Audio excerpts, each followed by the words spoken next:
Good morning to you, everyone out there. I'm Woodsy. That's Adam Klug. I almost said it's Paul Reindl. But Paulie is out again today. We will tell you that funny story here in a moment. Adam, how are you, buddy? Terrific, guys. Good. You sound sarcastic. I love being in here with you guys. I don't believe you at all. Not even a little. Am I in the stream like you can see me? Yes. Yeah, you're good. Where's the... All right. And then to my left is Ben Higgins, your friendly neighborhood sports anchor. Benjamin, how are you, buddy? I'm good, although one of us needs to take off our sweatshirts because we are twins. Yeah, this morning. We twinned it up, dude. This is accidental. It was accidental. It was it's the coziest one I have. And I think it's the coziest one you have as well. I had the same thought. Oh, it's a little rainy outside. Cold I got out a hood there. just in case. I got the hood. Let's go with the nice cozy Tuesday morning sweatshirt, but we both have the same idea. Yeah, man. So the thing with Paulie, I spoke with him yesterday when we got out, and Paulie's been great, man. Like, Paulie's been sick as a dog, but you know what? The dude still has been firing off our rundown every night. Like, he's laying in bed, like doing audio and getting stuff dialed in for the show. You can't put a price on what Paulie does for this program. So we certainly love when he's here. And it's like, hey, man, if you're sick and like still doing your work, take as much time as you need to feel better. Like, it doesn't take, it's not like he's not breaking his back over there, but it's something you certainly don't want to do when you're not feeling great. And Paulie stepping up and coming through as he always does for this show. So look forward to having him back. But I talked to him yesterday and he's like, yeah, I feel better. Like, I'm up doing laundry and like kind of moving around, and it doesn't make me want to vomit or pass out when I do. I said, well, that's good. I said, so you think you'll be back tomorrow? He goes, yeah, probably. And I said, all right, great. So later he calls me. He goes, I just got duped. And I go, what happened? He goes, friggin' Adam called me and wanted to check on me. And he goes, but he had JR, who's our engineer here, but he's also like our head of security and apparently a medical doctor as well, because JR was listening in on the call. And as soon as Paulie spoke, JR's like, no, you got to take another day. And like, that was a surreptitious CIA-like call that you made, Adam. Look, JR kind of handles, do you want to call it HR? All of it. He does it all. He literally does everything for us here. He could come in and host. He's good on the air. He was on air for many, many years. There's nothing he can't do. And so I kind of wanted his approval. And I called Paul, and it's not like I talked to him on speakerphone and in 3 or 4 minutes. It sounds like, oh, by the way, JR's here. I called, hey, Paul, how's it going? I'm here with JR. He gives me a look. He could have played it up if he wanted. He had enough of a leeway there. Calling your employee with another person on the phone is weird to me. Don't you think? What are you, the like doing the voice? No, you're about 85%. I'm gonna need you 100%. I guess I'm curious how was I allowed to come in to work in January when I sounded like this? I told you to go. I told you not to come in, and you didn't listen. I did anyway. Yeah. Exactly. Yeah. No. Exactly. But Paulie listened apparently, whereas I did not listen, and I came into work. I was laughing. I pictured JR listening, going, Shut up, Adam. No, you're out. Not good enough. Not good enough. So hopefully Paulie passes the phone call test today and can come back to work tomorrow. Probably won't even have to call him today. Probably won't even have to. No. Probably be feeling great. Text him how you feeling. He'll say, I'm feeling great. Feeling great, ready to go. I will say this, man, and I think everybody on this show, we are very lucky. We hate missing work. We really do. And I don't know if that's a good thing or a bad thing, but I think our bosses probably appreciate that. But I have a massive, massive guilt complex about missing time at work, really. And I never enjoy a vacation. The only one I enjoyed was Hawaii. I really enjoyed it. I couldn't have cared less about any of you at that time. Do we hate missing work, or do we simply have enough empathy to know what we're doing to the other person when we are not there? Yeah. I think that's more what it is for me. It's not that I hate missing work. You should not feel bad every once in a while taking a sick day. Sure.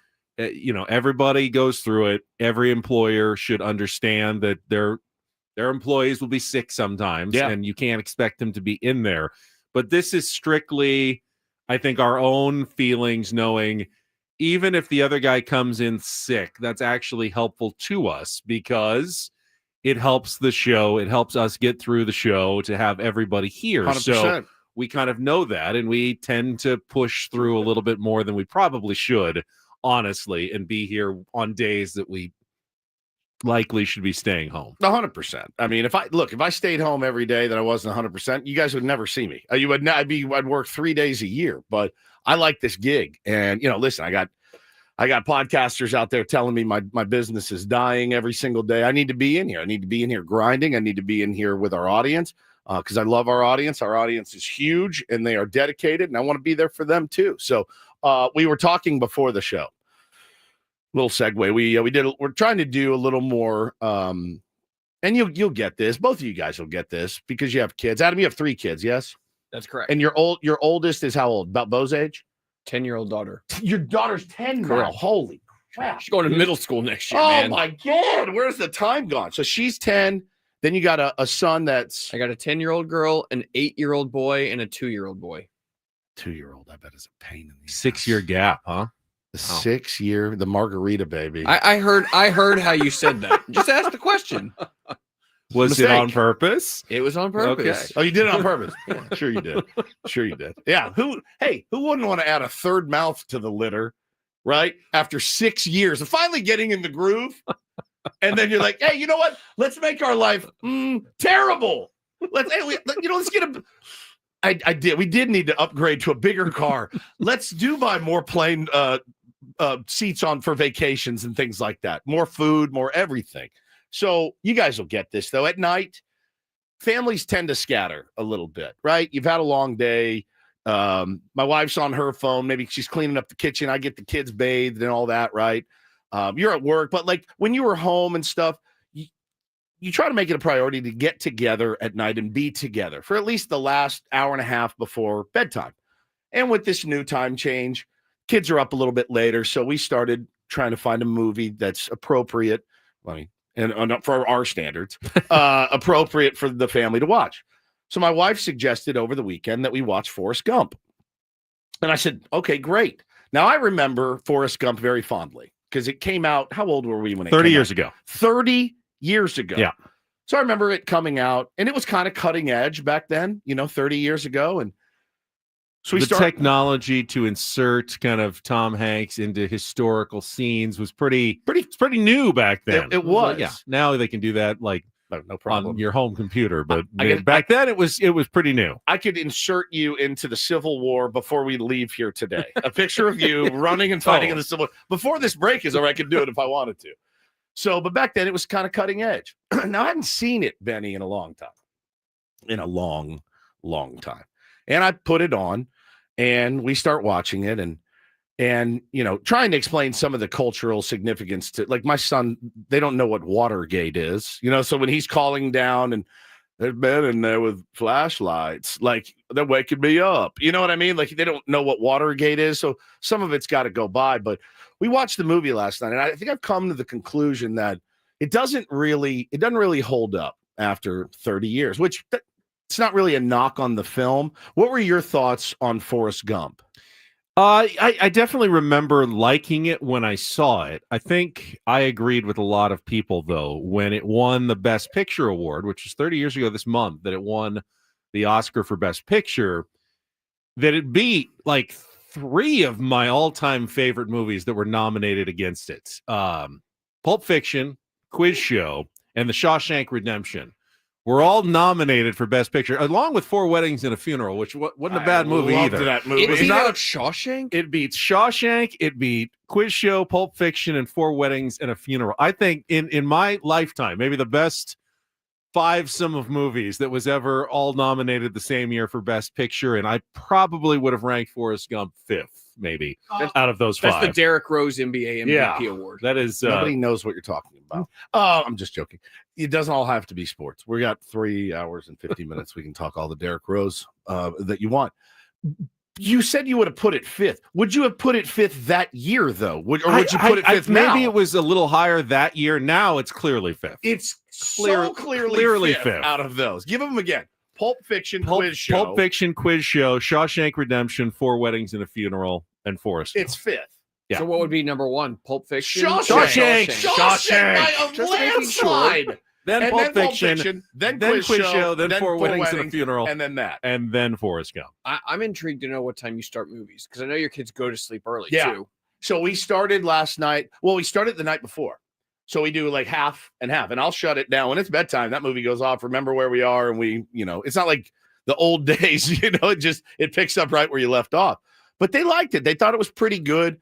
Trying to explain a lot of it. I mean, the war scenes are pretty tough, and I actually fast forwarded through the Vietnam scenes. They're gnarly. I mean, Bubba's laying there with palm trees over his entrails coming out. I didn't want my kids to see that, and I remembered all the stuff. But like, it was a decent movie for kids, I thought. But I just, I did like the soundtrack with all the oldies great. and the mix of music. I listened to that a lot after it came out, for sure. And that was definitely a highlight of the movie for me. Bo really liked the Elvis part, how Forrest taught Elvis how to dance. He thought that was pretty good. But I did remember, man, the end. I had forgotten. And my wife had taken Taylor to bed, and I'm just watching it with Bo, and then he meets his little son Forrest for the first time, and I lost it. And I mean, like my chest was heaving as I'm watching it, and it's so sad because he's like, is he? No, he's very smart. He's just like you, or he's not like you. He's like me, essentially, and he's like the best student in school. And it just made me weep. And Bo's like, what's the matter? I'm like, nothing. Everything's fine, dude. Tears are streaming down my face, and the little head tilt when they're watching TV. And then when he's standing at Jenny's grave, it makes me so mad. Jenny makes me so mad in that movie. I'm so mad at her. Like, she's the worst. She was like the worst. She was a bit selfish, no doubt about that.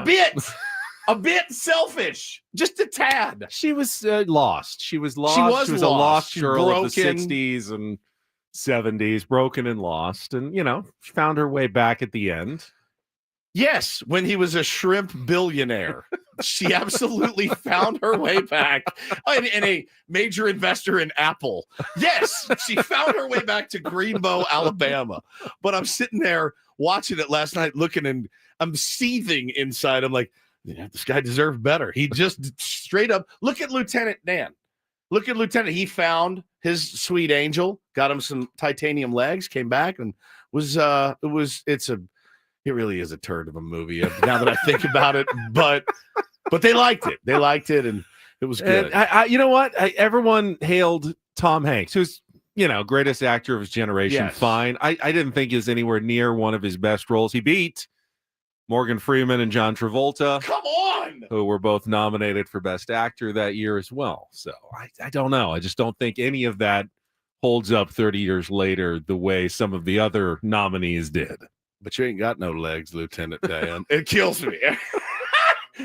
The ping pong, it murdered me. I mean, it absolutely murdered me. So, yeah, Forrest Gump, we did that last night. If you guys have any suggestions, keep them coming because we want those kind of family movies. Well, you should go with Quiz Show tomorrow. I don't think get the rec. Little too. Have you shown them Shawshank? No, because mostly the prison rape scenes are the ones that I don't want them to see. But I think if I could fast forward through all the stuff with the sisters, I think we'd probably be okay. Don't you? Yeah, I mean, it can be a gnarly movie. Yeah, there's a lot of it's pretty tough. Well, suicide and there's some tough themes in that. Maybe we'll wait on that one. But hey, listen, while I've got you guys here, you guys know I am your family's water wellness expert. Last year, Eco Water won the 2024 Better Business Bureau Torch Award for ethics. We love our Eco Water filtration system. Game changer for cooking, drinking, showering. Imagine filling up your water bottle for work or school with the purest water possible. It's like bringing a piece of wellness with you everywhere with Eco Water SoCal's patented soft water solution. You're not just improving water, you are enhancing your family's wellness. Celebrating 100 years, they are offering free in-home water tests. Don't let another drop of mystery water touch your family's lips. Call 760-350-3338 or visit ecowatersocal.com. Again, 760-350-3338 or go to ecowatersocal.com. Let them know Woodsy sent you for VIP treatment. Your entire household, for everybody. Well, thank you for it. Your water should be perfect. Check in with Kelly Danig with some traffic and then set the menu. We'll be back next with Ben Woods on San Diego's #1 sports station, 97.3 The Fan.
All right, I'll look forward to that. All right, good. Welcome back. It is Ben and Woods. Got some, I think, fairly good news for the tier ones out there.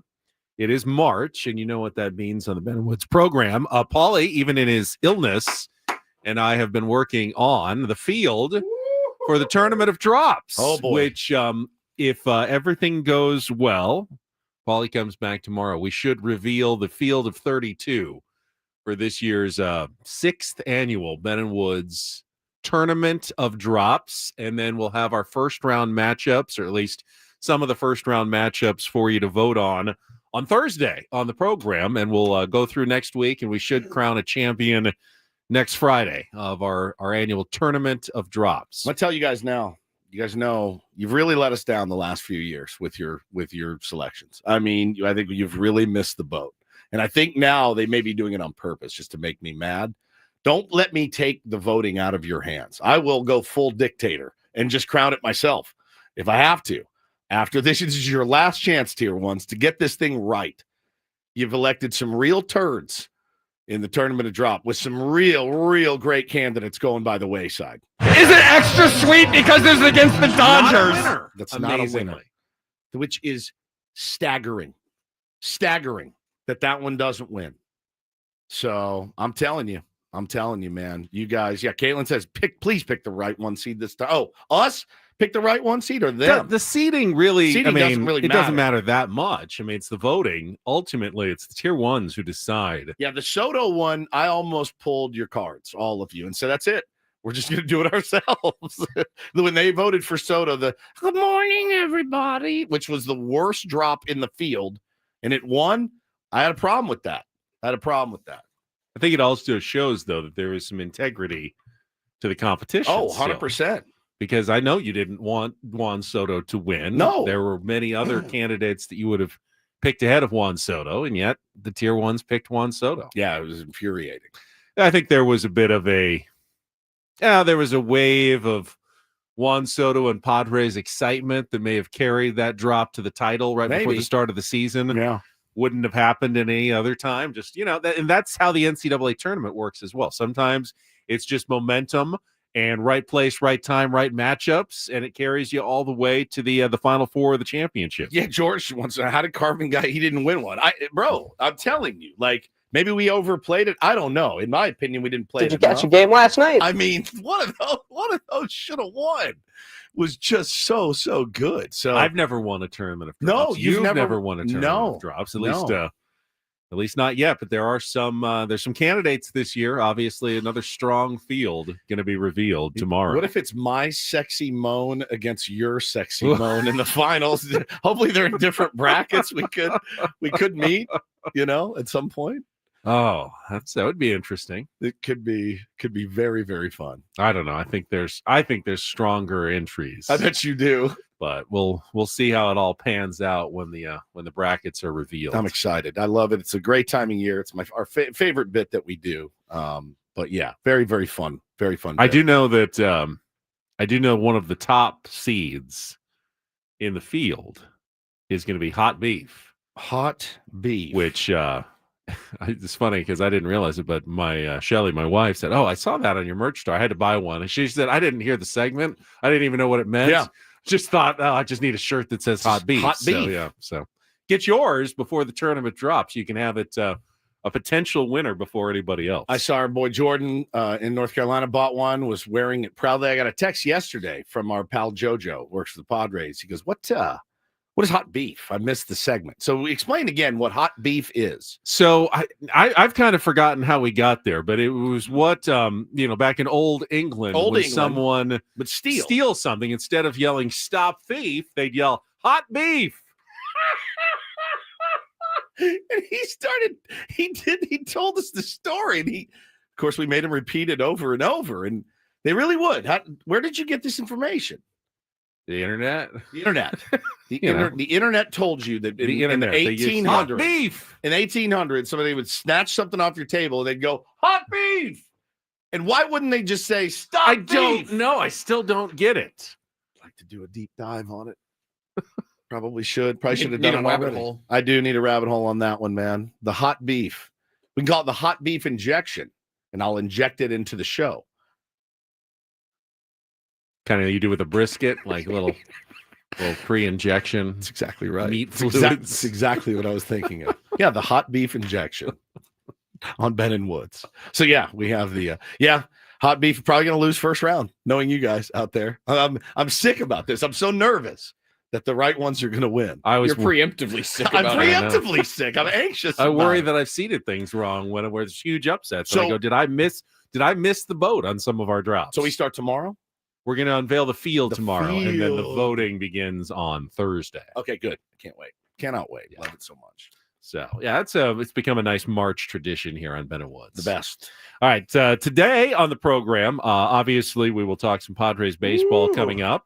Had a couple of big home runs yesterday, but another so-so spring performance. Again, not going to worry too much about results in the spring. We can talk about Michael King's Because outing you're a though bought-off yesterday. shill. I will worry about results. If you want, This you is can. pathetic. You absolutely It's can. pathetic. And we will get into that. Sammy Levitt will join us later in the program from the Peoria Sports Complex, continuing coverage. There was a lot of NFL moves yesterday, almost too many to keep track of.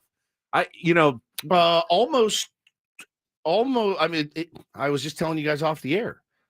I've heard of about 12% of these guys. Really? I mean, the quarterbacks, a couple of the big name wide receivers, the running backs, whatever. I was like, oh, okay. I mean, I just saw an Eddie Royal tweet and thought that was. I was like, oh, Eddie Royal. I've heard him, wide receiver, right? Yeah, it was from 2012. He retired long ago. I was like, oh, thought the Chargers got him. They did in 2012. You're a little behind the times. On some of your NFL knowledge, Yeah, but I think we all are. Was a very busy day. Technically, it's doesn't even start until tomorrow, but they're in that nice pre-tampering negotiating period, and all kinds of agreements are being announced. So we can talk about some of the ones that at least have moved the needle for the Ben and Woods program. We'll have our regular features, including Don't Do This, Take on Woods, chance to qualify for the trip to Las Vegas. We'll get a Klug Report in our final hour as well. Another biggest fan name at 9 o'clock this morning. Should be a good show. We'll get started, though, with an update for the Padres. Spring training as Gavin Sheets continues to make his push for the roster yesterday with another home run. We'll talk all about that coming up in just a couple of minutes. First, though, Woods and I want to tell you about Trust and Will. It's something that neither of us had really planned, and I'm surprised because we both have families, we both have kids, and neither of us had taken the time to put down our final wishes on a piece of paper. I'll be honest. I just assumed that you already had one. I really did. I assumed that Ben Higgins, Mr. Responsible, would have absolutely had a trust, a will lined up, but turns out neither of us did. And so glad that we were able to do this together and go in and learn all the information and get signed up. It's really simple. You just go to trustandwill.com and you put in the code San Diego when you check out, and you'll get 10% off. And you answer all the questions in there and assign people things. And it's really, really simple. It takes about 30 minutes to do, but make sure that you get a trust to avoid probate. That's the main thing I want to drive home here is you don't want your family ending up in probate court. You want, and a will alone won't do it. You got to have the trust as well, Benny. Absolutely. It's simple. Takes, like you said, 20 minutes or so. Fill out all the questions. They will ship you the documents, and then you put it away. You don't need to think about it again. That's which right. is really, I think, why we didn't do it in the first place. Didn't really want to think about it. This is a way you don't have to think about it much. Go to trustandwill.com. Use the code San Diego at checkout. Get 10% off at trustandwill.com. That's trustandwill.com. We'll be right back.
a 99-mile-per-hour fastball that he sent back towards center field and almost killed the camera guy. Went right to that camera well hole in the batter's eye at the Peoria Sports Complex. Just kind of flicked it out there too, and it went 450. It's the fastest pitch Tatis has ever homered off of in any regular postseason or spring training game. Is that right? Yeah.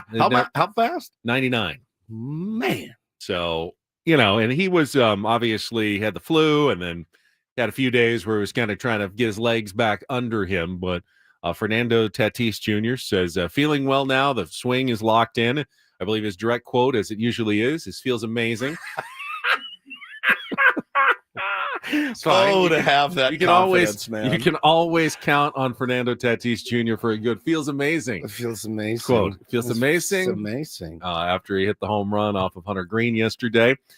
Padres did get a little shaky pitching performance, and I'm not worried about Michael King at all, but he's probably working on something. Even Michael King said the fastball command is not where he needs it to be. Yep. Now, he's got probably at least a couple of more outings before making a regular season start, but he gave up 3 runs in the first inning yesterday to the Reds. Did get out of the second inning and third inning without any damage, but clearly not as sharp as we've seen in the past. But it's March. You're not supposed to be as sharp as mid-season form in March. So not worried about Michael King, my friend. I'm just not worried about him again.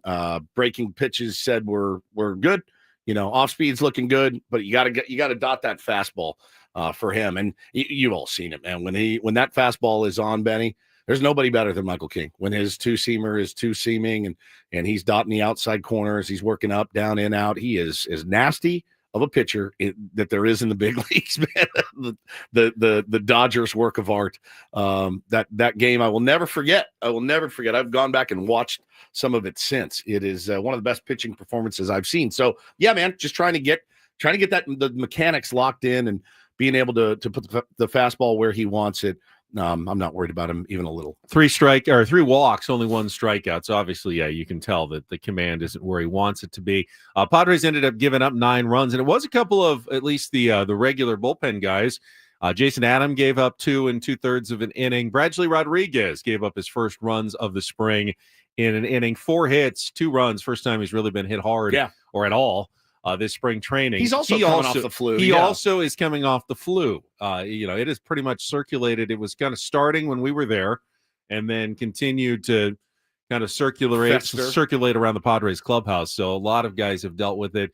He's just back from it. So maybe you can explain that away. But the pitching results have been up and down. Now, hitting wise, you mentioned the Tatis home run, but Gavin Sheets for the 3rd straight day. You don't see this a lot in spring training because a lot of guys don't play 3 straight days. Right. But homered on Saturday, homered on Sunday, and 1 for 3 with another home run yesterday as the designated hitter against the Reds. And certainly he is going to make the decision a little bit harder for the Padres about, who makes the opening day roster, who's going to be the designated hitter. Now, he hasn't hit for average at all. He's still hitting under 200 with a 219 on base percentage. But when he hits it, it goes a long way. And that's certainly a valuable skill and one that the Padres don't have in abundance on their roster. Yeah, I just don't know that I see a real spot for Gavin Sheets on this bench to open the season, Ben. I just don't know if I do. I know that the power is prodigious. I know that those roster spots are so valuable. And look, we along with our audience, we are all going to argue about the last 2 spots on the bench until the season starts. I mean, it's just I've already seen people saying there's no need for Tyler Wade on this team. I'll tell you right now, I don't get the sense that Tyler Wade is going anywhere. He is beloved by Mike Schilt because he can play multiple positions. He can get a bunt down. He's fast. He's a good base runner. He's a smart baseball player, and he's the vibes guy. He is the guy they all gravitate to. He's going to make this team. I said it last year when they got him. I go, this dude's going to find a way to make this ball club. And not only did he, I mean, I thought Schilt used him a ton last year as well, and he was forced into action a bunch too. But I think we're going to argue about these last 2, who it should be, until the season starts. Yeah, spring numbers, again, can be very deceptive. For instance, Jake Cronenworth is hitting 167, but he's hit the ball hard. Yeah. He had a double yesterday, was finally rewarded with one of his, 95-plus mile-an-hour exit velos with a hit. But he's hit a lot of balls at people that he's swinging the stick pretty well.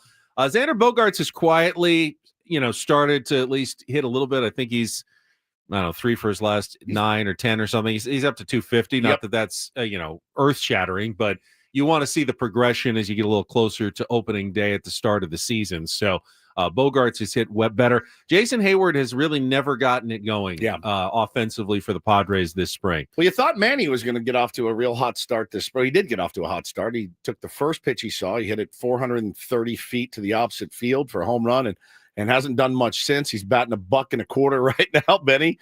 K'd twice yesterday. It's going to take, it takes these guys, 50 at-bats to get kind of locked in for the season to start.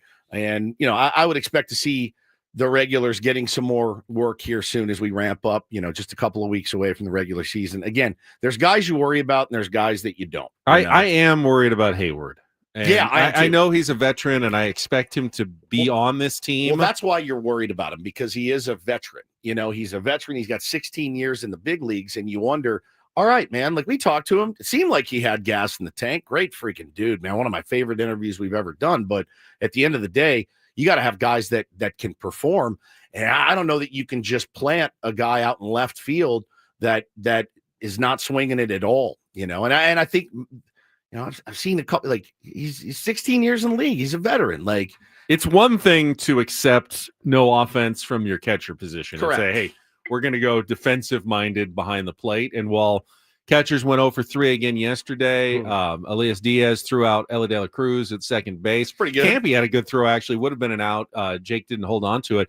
But again, 0 for 3, and they're all hitting anywhere between 0 and 158, I think, this spring. But they're saying, Mike Schultz said, we are going to make our decisions based on defense at the catcher's position. You can't really do that in left field, though. Yeah. And while Jason Hayward is a multiple-time Gold Glove Award winner and certainly would be competent out there, he's also getting older. The range is going to be down. He's not going to be the same defender that he was 3-6 years ago. So you're not getting him at his absolute best in the field. You haven't seen anything really from him at the plate so far. The leadership, clubhouse, fantastic. I mean, we got a chance to talk to him. Everything we're hearing, obviously, is good from that perspective. But there's only so much leadership. Nelson Cruz was also hailed for his leadership and mentorship. But if you don't produce at all, you're not going to have a spot on the roster. Well, long term at least. And Alex says you guys are worrying about the wrong guys. He's worried about Cronenworth and Bogaerts, who make significant money, continue to not be good offensively. I kind of think, Alex, that goes without saying. That I think the worry about Xander Bogaerts and Jake Cronenworth. Again, we've done this debate a billion times. Jake Cronenworth makes what, 10, 11? Yeah, it's not. That's a lot. It's a lot, but it's not something that just you feel like cripples you. Xander making 25, 28, that's one where it's like, no, I thought that, again, that goes without saying, that you're just going to continue to worry about. I don't need to come in here every day and say, hello, it's Tuesday, and I'm still worried about Xander Bogaerts producing up to his contract, because I just don't think he ever will produce $25 million worth of baseball for us. I don't. But he also has a no trade clause. He's not going anywhere. The ones that we can kind of maybe should debate, because he's going to be in the starting lineup. Jake's going to be in the starting lineup. That goes without saying, right? So it's more. It makes more sense to kind of argue about the 24th and 26th man. I know. I want to talk about both Jake and Xander, though, because I think they're very different situations, like you're kind of hinting at. Let's take a quick check of traffic. We'll come back, and I'll tell you exactly when you need to start worrying about Xander Bogaerts next year on 97.3 The Fan.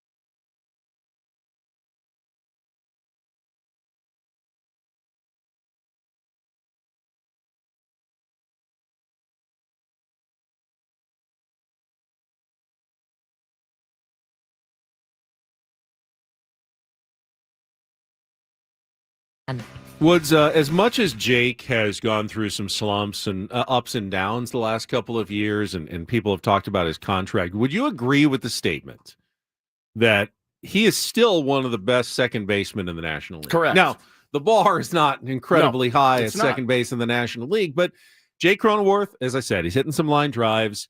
You know that he's going to approach the game right. And, again, we're a bit biased. We like Jake a lot, but he's not breaking the bank at $10 to $11 million. I mean, that's a backup offensive lineman in the NFL nowadays, practically, when you're looking at what free agency is going for. So Jake is, I hope he has a really good season. Of course. I certainly expect him to have a decent, okay season, and there's a range in there that will help the Padres the better he does.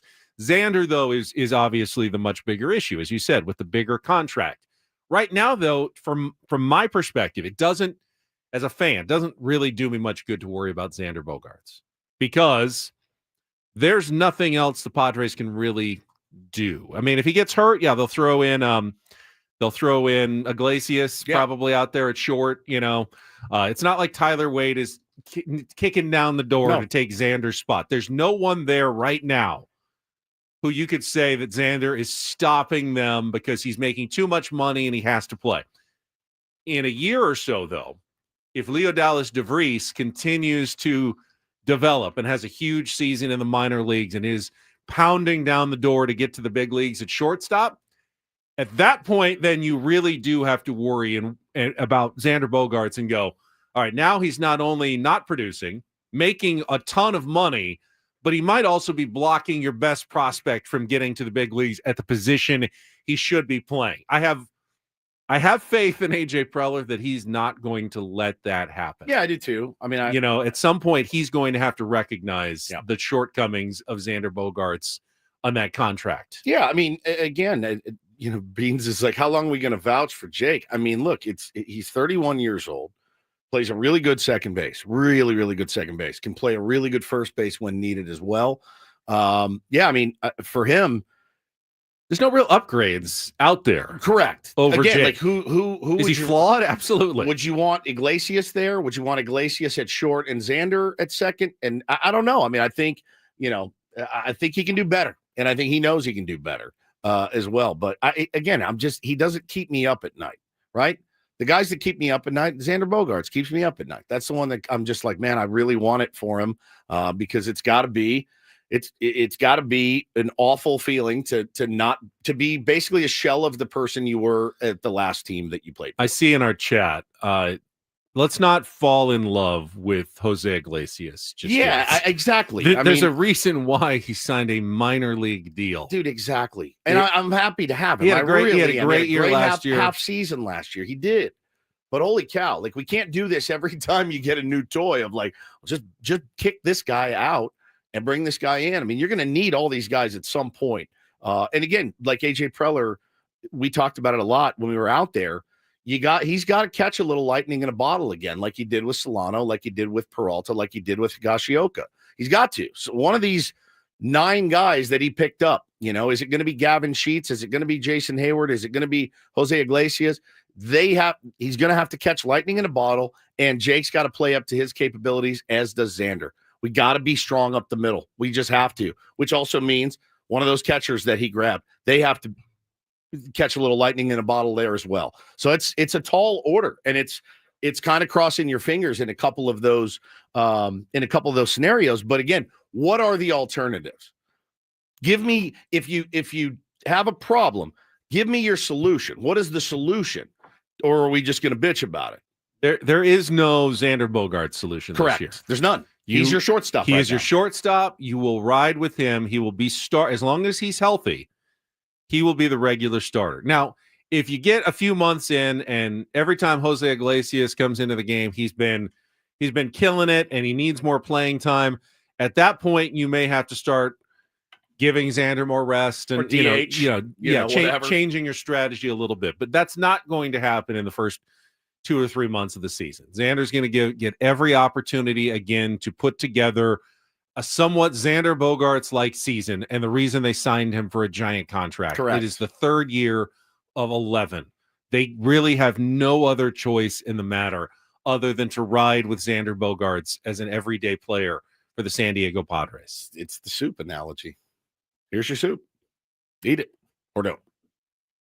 You need it or starve. It's not just that. It's the right decision. Any other franchise would make the same decision. 100%. Given the same circumstances. We've signed this guy for hundreds of millions of dollars. He's going to play. It's the third year.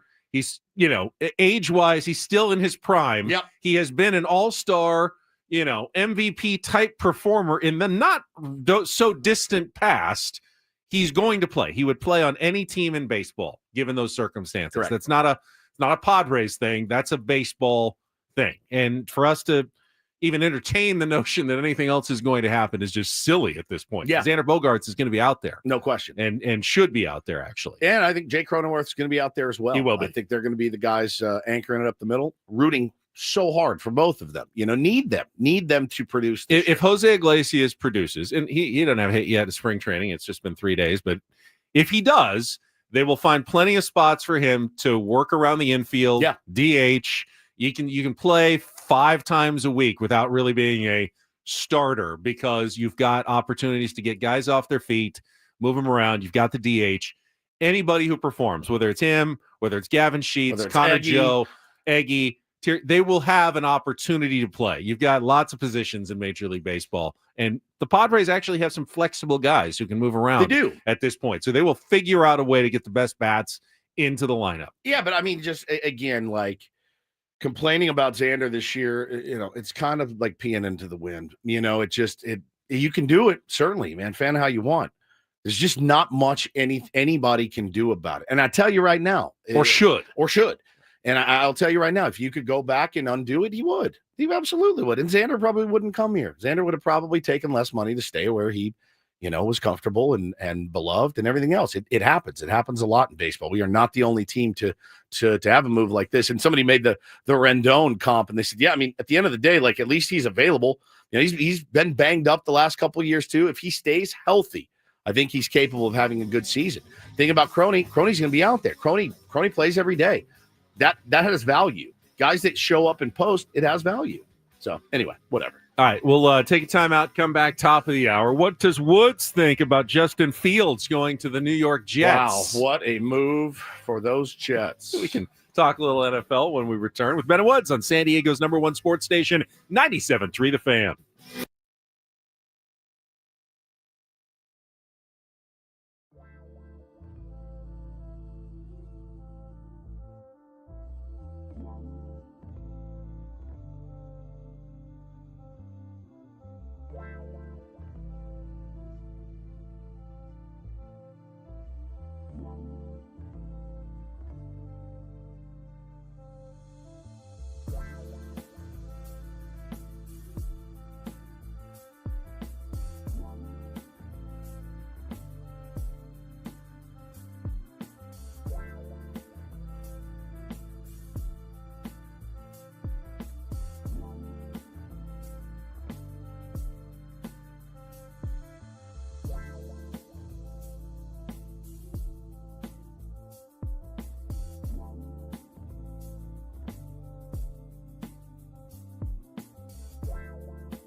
There could not be two more opposite off seasons than the Major League Baseball off season and the National Football League off season. Correct.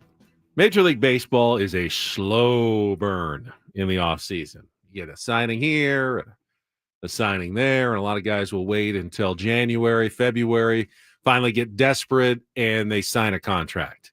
Do you think the reason for that is the NFL is 17 weeks, right? You have 17 games. You have training camp and things like that, but it's 17. You have 17 games with a new team. When you're committing to a baseball contract long term, it's like, all right, I'm doing 5-6 years, 162 games, 40 spring training games. I'm moving to, it's different. It's a different. I don't. I think it's just as much of a commitment or more even to join an NFL team, because you're talking about off-season OTAs and sure. Month of training camp and 6 practices in the week in between the games. But I feel like you could put up. Yes, it's less games, but it's still is the same time commitment. I think the reason for it is the salary cap, because in the NFL, the guys know they're competing against each other for a limited pool of money. Yeah, every team has their pool. And once they start spending it, you got to sign. You have to sign, or it'll be gone. Yeah. Whereas in baseball, there is no limited pool. So you kind of wait and put some pressure on teams, perhaps. Like, hey, if I just wait another week or two, they might up their offer. You're not going to get NFL teams generally to up their offer much beyond what the first offer is in the first 5 minutes of free agency. Right. So you take the good offer you get in the first 5 minutes of free agency before that other player who plays your same position and is, similar to you, takes that offer right out from under you. Yeah. And then you don't have that option. So I think the salary cap creates urgency among the players to sign very quickly. And you have this flurry of activity like we've seen here. Again, the free agency period doesn't even open until tomorrow. This is simply the legal tampering negotiating period that started yesterday. And in that one day, there was dozens of agreements that have already been reported in one day in the National Football League. We will get more today. By the time this week is over, there will simply be, there'll be like 3 or 4 decent players, and mostly roster filler will be left for the rest of the offseason to decide where they're going to go with whatever limited cap dollars are remaining. I think it's the salary cap. Now, whether you prefer the football offseason or the baseball offseason is entirely a matter of personal choice. Do you like your hair on fire and have everything coming at you like a fire hose in a couple of days? Or do you like the hot stove league, endless talk about, who your team's going to sign, who they're not going to sign? Will there be a trade? Will there not be a trade? It's personal preference as to which offseason you like better. I think I'd like a happy medium of the two. You know what I mean? I'd like to see a little more action in baseball. And, the thing is I'm much more in tune with the different baseball players than I am. You're talking about guys in the trenches and stuff. But as far as the big name moves yesterday, I think the one that I don't want to say it surprised me, but I did see some notable Seahawk fans saying, all right, well, we lost Geno Smith, who we liked and played well here. They chose to lose him. They traded him. Lost Geno Smith, and we picked up Sam Darnold instead. And he signed a 3-year, $100 million deal, guaranteed $55 million. And again, that's really good for Sam Darnold. He was on essentially a prove-it deal in Minnesota, and he proved it. Saved his worst for the last 2 games he played, but had a really good season for them, Benny. Really good in Minnesota. And, you kind bad last 2 games. Bad last 2 games. Flamed out in the playoffs. But, what do you believe in? The first 16 games? 16? Bad last 2 games. So he got, he earned the chance to go in and pilot Seattle's team. And I don't know, man. I don't know if he's going to be able to survive in their system, because he really thrived under Kevin O'Connell. But they've got JJ McCarthy waiting in the wings. They're ready to go with him, and doesn't have DK Metcalf to throw to anymore since they traded him. I think what surprised me about Sam Darnold I just kind of you think Sam Darnold, he's been around a while now. He's probably one of his journeyman. How old do you He's think like Sam 27. Darnold? He's only he? 27. Yeah, 27 years He's old. younger than guys like Josh Allen. Yeah. He's younger than a lot of guys that you think of as young quarterbacks. And also doesn't have the gnarly wear and tear. Maybe Geno Smith does. Right. Maybe he did figure something out last year. Maybe he did. I think he absolutely figured something out. But was it Kevin O'Connell or was it a combo? Well, just because it may have been Kevin O'Connell doesn't mean you can't take some of that with you in the future. If I'm a quarterback, I'd love to go play for Kevin O'Connell. Right. I mean, Kirk Cousins made huge money off of it. Now Sam Darnold makes huge money off of it. I'd be like the next guy. All right, yeah, I'll take a less deal to go play for the Vikings and see if then I can parlay that into a huge free agent payday at the end of the season. So I don't think it was a bad move by the Seahawks to sign Sam Darnold. I don't think it was a bad move by the Jets to sign Justin Fields. It seems like a ton of money for a guy who couldn't really even start regularly for Pittsburgh, but it's only a 2-year deal, and I think they can get out of it after the first year. They needed a quarterback. They can do what they want. They can draft someone. They can still move forward. They've got a guy now at least that, can you throw him out there with some mobility. I don't think that was a bad move. You know how you know it's a bad move, though? Because it's the Jets. It's the Jets. Yeah, that's true. That's right. A couple other moves yesterday. The Chargers signed Najee Harris. I think the Steelers, they're now the big team that everybody's watching. Who's going to be their quarterback? Is Russell Wilson coming back? Is Aaron Rodgers going to sign with Pittsburgh? If Aaron Rodgers wants to win and go to the playoffs, Pittsburgh's a good place for it. But I don't know that Mike Tomlin is going to be the most comfortable fit with Aaron Rodgers. Mike Tomlin doesn't seem like someone who puts up with a lot of, Aaron Rodgers-ness on his roster. If that's if you know what I'm kind of saying, is that going to be a very difficult personality fit in Pittsburgh if Aaron Rodgers goes there? Yeah, I have no idea. I just, I know that it's tumultuous with him, and he brings along a bit of a circus with him wherever he goes, and that's fine. He's a different cat, certainly. I can respect his ability, but I know Jet fans were really excited about it, and he essentially wasted 2 years. That's it. And now he's going to go to one of the most storied franchises. I wonder how Steelers fans are feeling. They probably have that initial ooh, what if he finds it? If man, you sit and you look wistfully into the sun and you go, man, what if he's got one more year of just greatness in him and he's slinging it all over the field? Sky's the limit. Jets fans. I mean, Brett Favre was terrible with the Jets. Yeah. And then left and was good again with the Vikings. Yep. I mean, could happen. It certainly could happen for Aaron Rodgers. Another year to get healthy again. He could have a good year. It could be in Pittsburgh. It could be with the New York Giants. He might just stay in New York, cross the locker rooms at MetLife Stadium and move over to the Giants as well. I mean, both teams have good wide receivers. Malik Neighbors is fantastic. Yep. It's one of the good things the Giants actually have. Of course, Pittsburgh now has DK and still has George Pickens as well. So you could have a couple of options there if he went to Pittsburgh. What did Maggie and Perloff think about it? I think Maggie kind of said the same thing about leaving the Jets and still having maybe some gas in the tank that you said. Yeah. It's possible that Rodgers could still have another year. And then I think the team that it might be the toughest to be a fan of at the moment is the San Francisco 49ers, because they have finally hit the salary cap reality where they lost Dre Greenlaw. They obviously traded Deebo Samuel. They cut ties with Kyle Juszczyk, another favorite, their fullback. Yep. They are having to retrench a bit after going for it and being so close. So close. The last few years. I mean, so close. A lot of them, they thought they were going to be the favorites this year. They had the rough year, and now they're having to deal with the consequences and not even having a good season, not having a Super Bowl ring to show for it all. I think that's what I fear for the Padres this decade. Oh, yeah, man. You went for it. You came so close to that brass ring. Last year, you could almost touch it. You felt in 2022, 2023, even though it never came close, you felt like, God, they had the best team on paper. You don't want to be baseball's version of the San Francisco 49ers this decade, where you put all your resources, all your eggs in a basket for a 4 or 5 year window, and you came away essentially with nothing at the end of it, and then you had to retrench. And maybe it'll be a quick rebuild. John Lynch will get them going back in a year or two again, but it definitely looks like the 49ers are taking a step back. The Rams are going to be going for it again this year.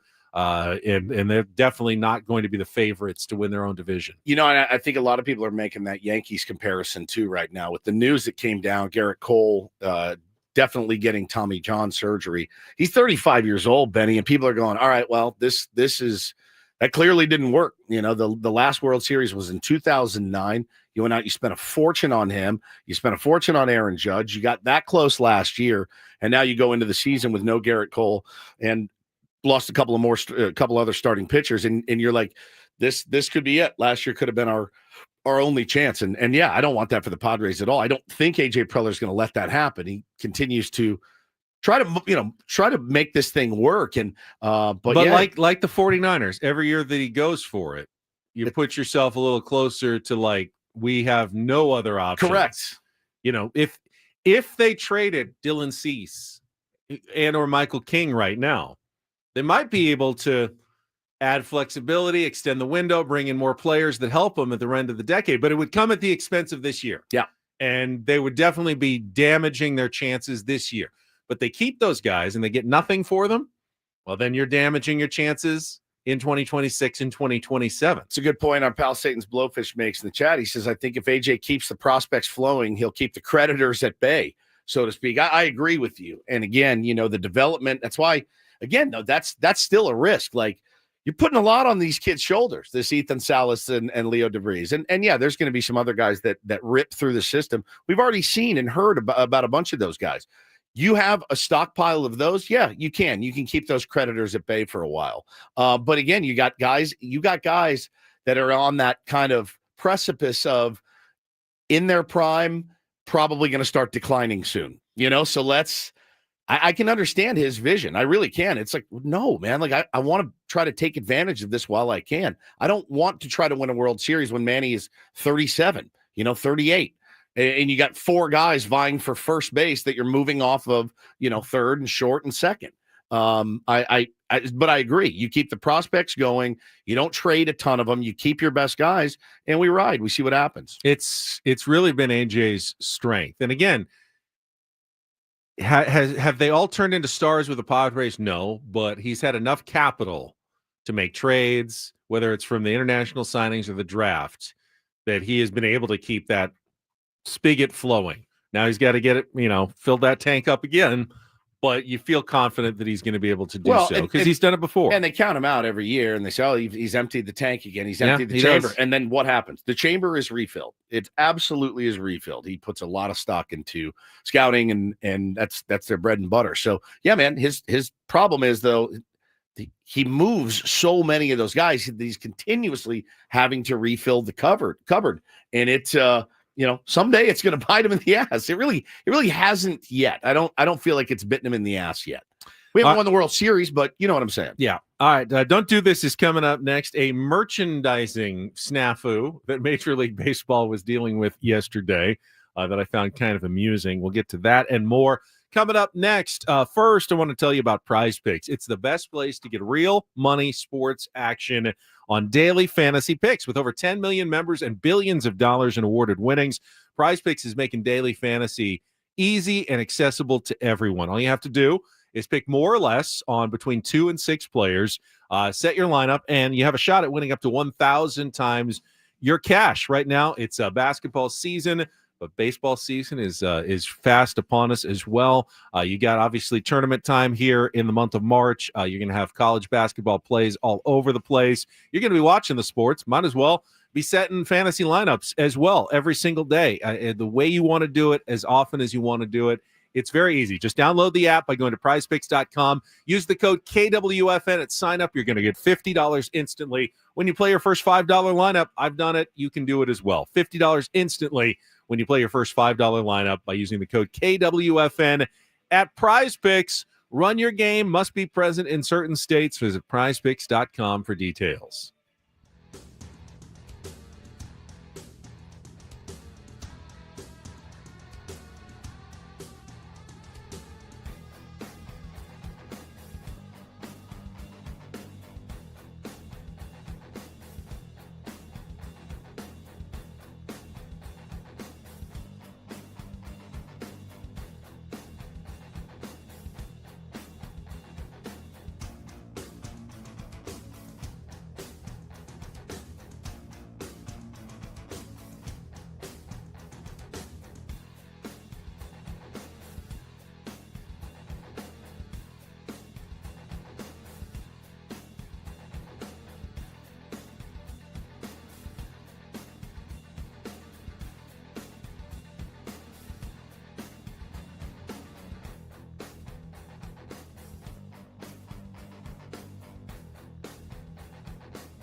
Don't Do This is brought to you by Trust and Will. Don't leave your entire estate, house, kids, and life savings up to chance if and when you die. Do set up a Trust or Will online at trustandwill.com. This is a lot more affordable than you think.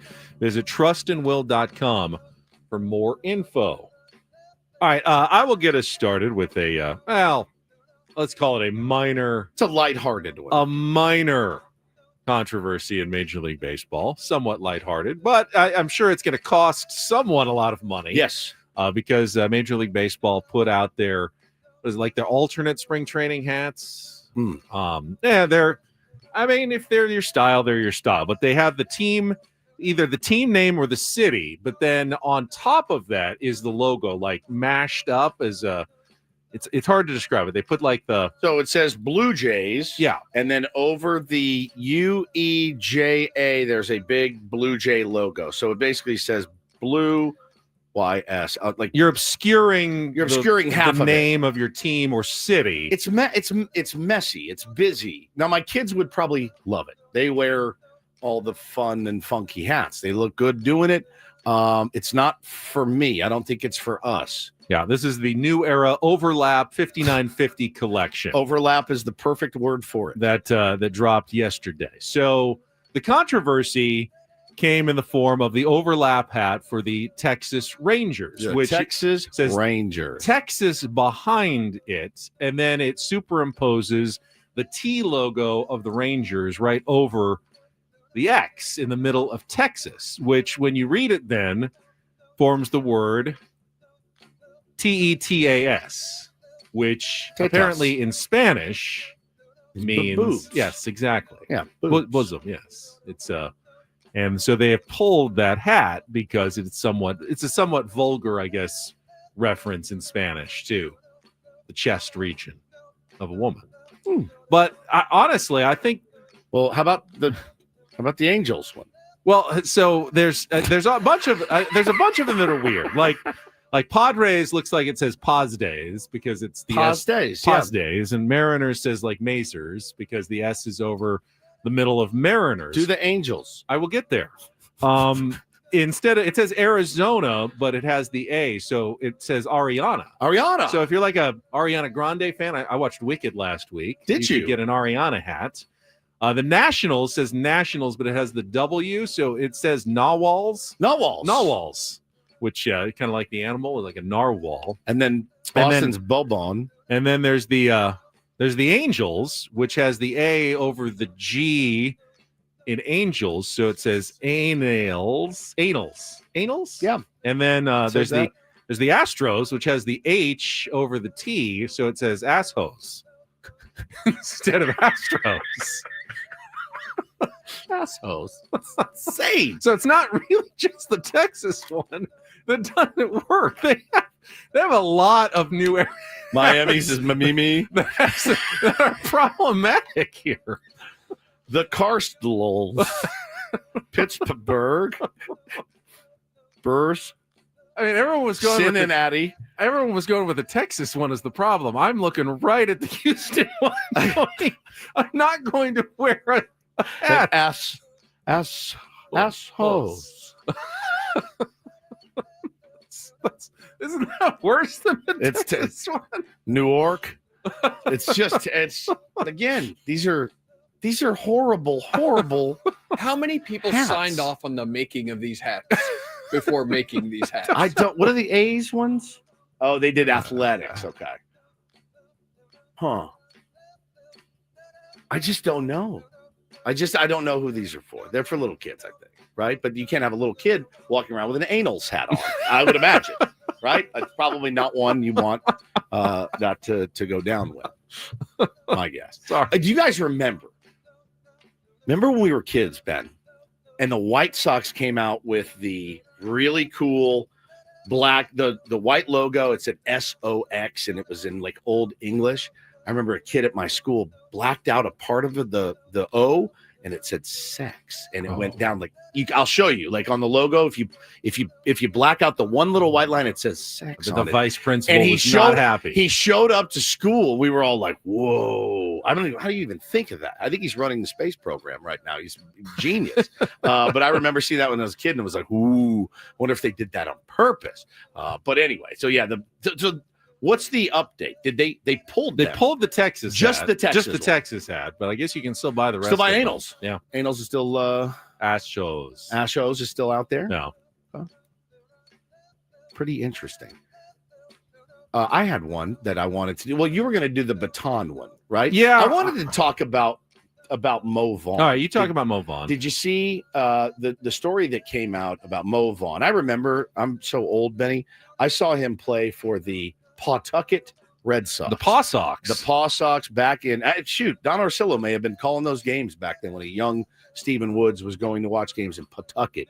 But he told The Athletic recently that he used HGH, human growth hormone, in an effort to extend his career, confirming for the first time information disclosed in 2007 in the Mitchell Report. And his quote was, "Look, I was trying to do everything I could. I knew I had a bad degenerative knee. I was shooting HGH in my knee, whatever I could do to help the process. May I recommend Mo, QC Kinetics at 619-614-PAIN. Could have been a better solution for you." But yeah, man, I mean, human growth hormone, Benny, is honestly, by all accounts, it's about the best you can do. Again, PED-wise. this was before baseball really had cracked down. It was the Wild West. It really when it came was. to what you were taking. He did end up in the Mitchell Report. I thought the most human part of the story, though, was Mo's explanation for why he didn't do the normal steroids and he did the HGH instead. He said the normal steroids required much bigger needles, and he was afraid of the big needles. The HGH Little shots had just little tiny needles. So he went with that instead because he didn't want to have to put the big old makes sense. big old Actually. needle in. Yeah, makes sense. It's just a very human thing Well, that I can relate to. And you know what else is human? In me, when I read it, I went, all right, like, he wanted to keep playing. You know what I mean? He was one of those guys. He's like, I'm going to do whatever I have to do. Is it right? Is it wrong? You know, it's wrong, but he wanted to stay on the field. You know, he wanted to keep playing baseball. So it's it gets pretty dark for these guys sometimes, I would imagine. So just an interesting kind of admission many years later. All right, don't really have a do this today because I guess this would be another don't do this story. But this comes from a high school track meet in Virginia, I believe, and there's video of this where they're running the relay, and you've got one of the girls has the baton and she's running, and the girl in front of her, she just whacks her on the back of the head as she's like coming up behind her.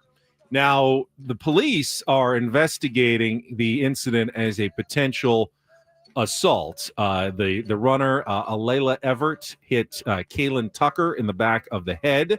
Kaylin's dad says he's concerned his daughter has a concussion and won't be able to run in future meets. They've taken out a restraining order against the other runner. Now, here's the other side of the story.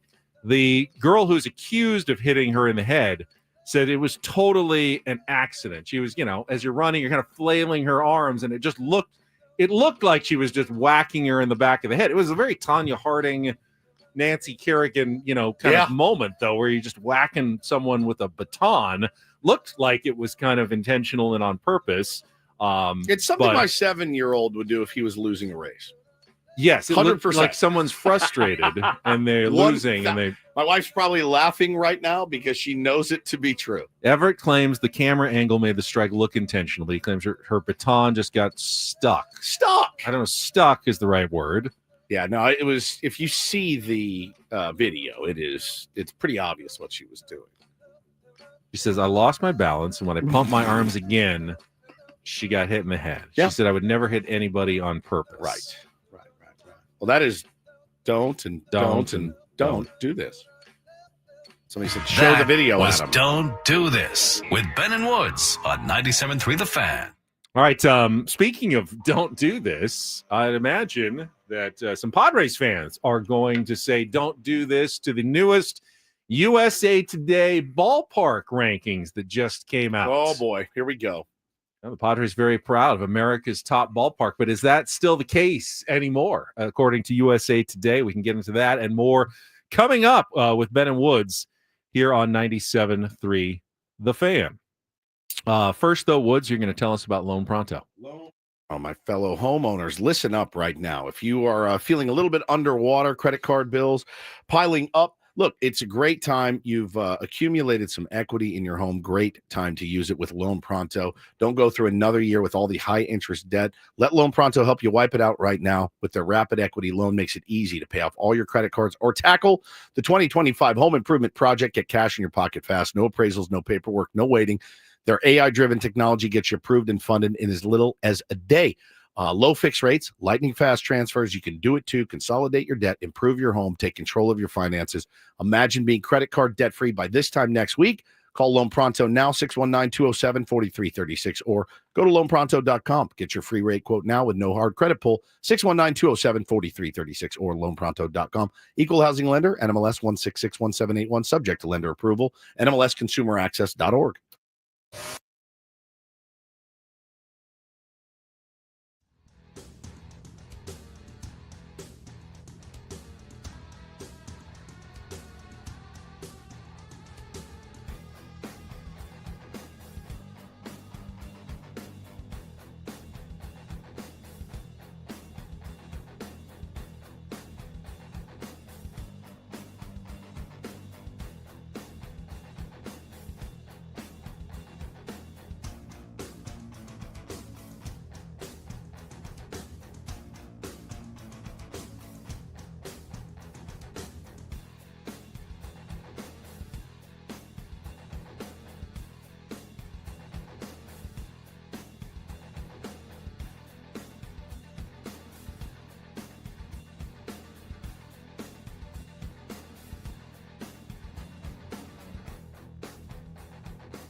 Determining what makes a ballpark better than other ballparks is certainly very subjective. Yeah, it's kind of like music. Everyone has their own personal preferences about what makes the baseball watching experience enjoyable to them.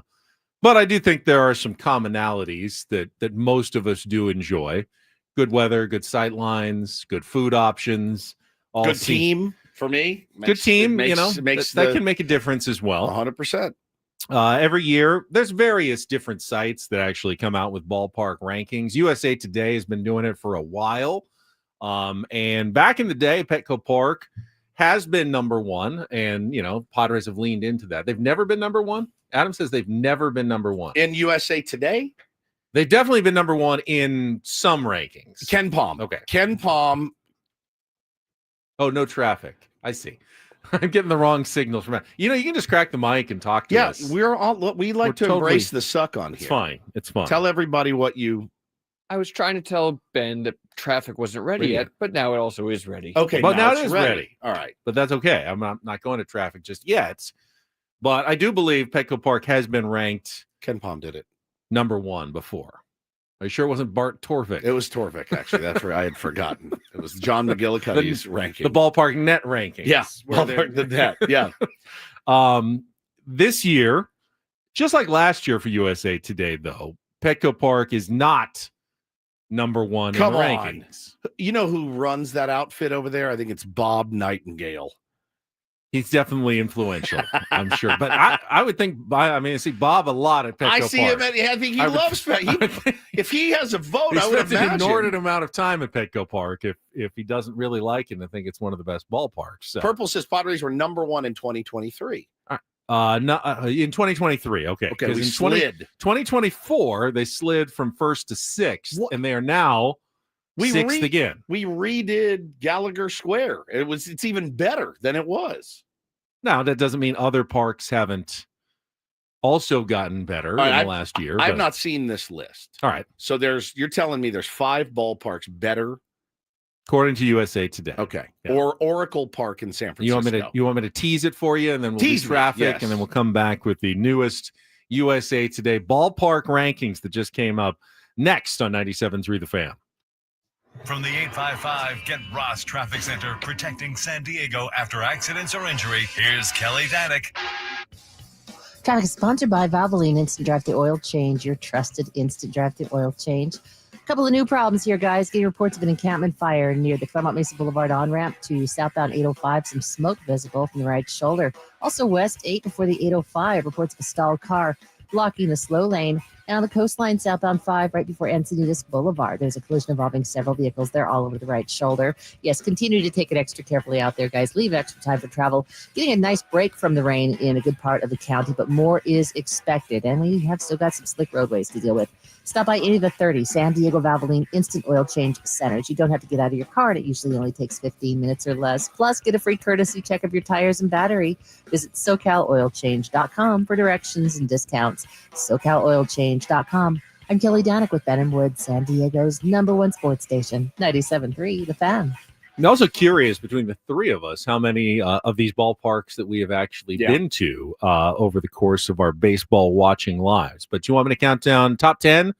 We'll do a top 10 list here. I want to guess who they think is better. All right, go ahead and see if you can guess the 5 ballparks that USA Today ranks better than Petco Park. Oracle Park. Oracle Park is, in fact, number 2. Number 2 on the list. Pittsburgh, PNC. PNC is number 1 and has often been ranked number 1. Ranked very highly. I have not been to PNC Park. Nor have I. But everyone always says, even when Jesse and Tony go, they say, really nice ballpark. The press box is way up high, I believe. But other than that, they say it's a really nice place to watch a game. Got beautiful views of the Allegheny across to downtown. They got that bridge you walk over.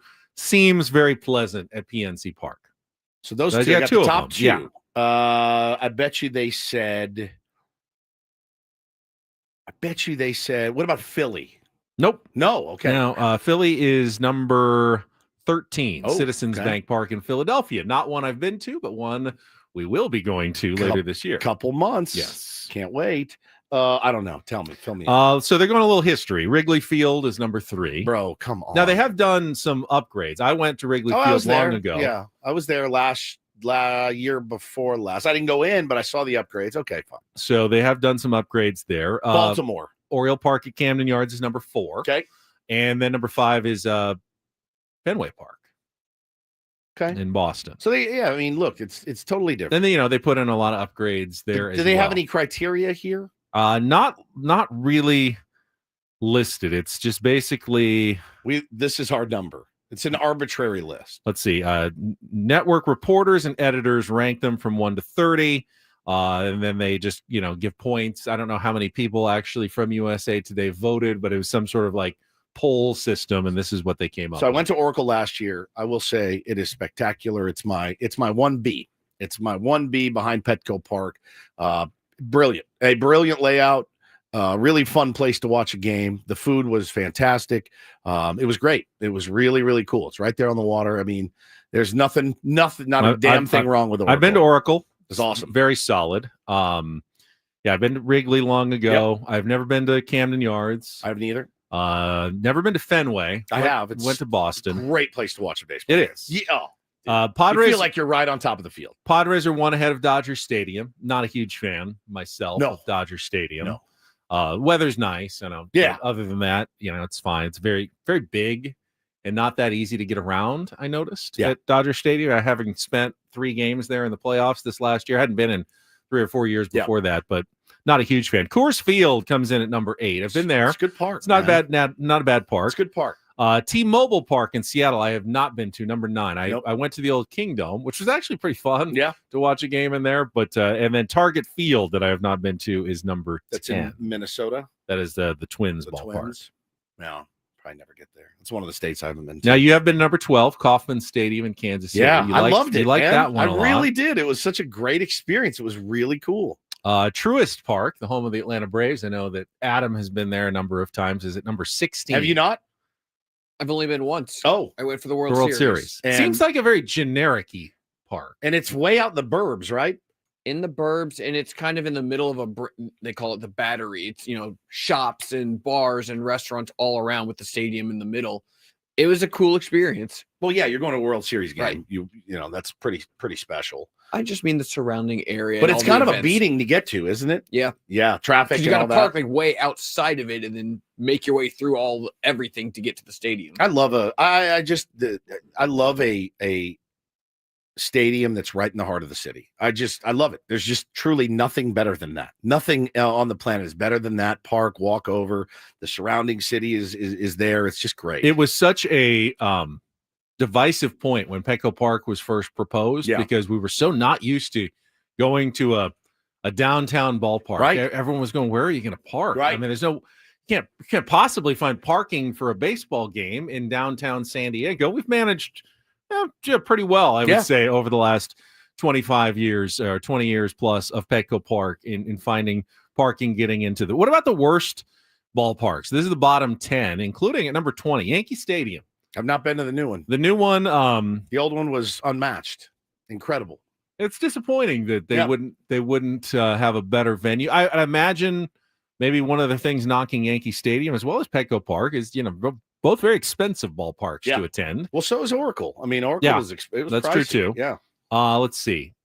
Angel Stadium comes at number 23. That's one that's getting opened in 1966. Now one of the oldest ballparks in baseball. Very vanilla-y. And then Nationals Park at 25. Great American Ballpark at 26. Chase Field, which should be better at 1998, but really is not a good place to watch a baseball game, is at number 27.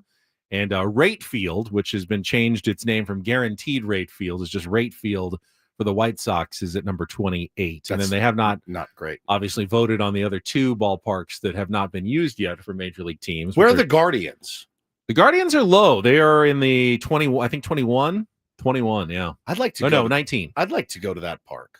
Yeah, I always thought that was probably a good one to attend. It looks pretty cool. It's been falling in the rankings in recent years. You got to keep up your ballparks as well. That's like Petco Park has gotten better since it opened. Yeah. Chase Field obviously has gotten worse since it's opened. And then you got the 2 minor league ballparks that are going to be hosting teams this year. Sutter Health Park in Sacramento and Steinbrenner Field, the Yankees spring training home, which will host the Tampa Bay Rays this year. What a league, man. What a league.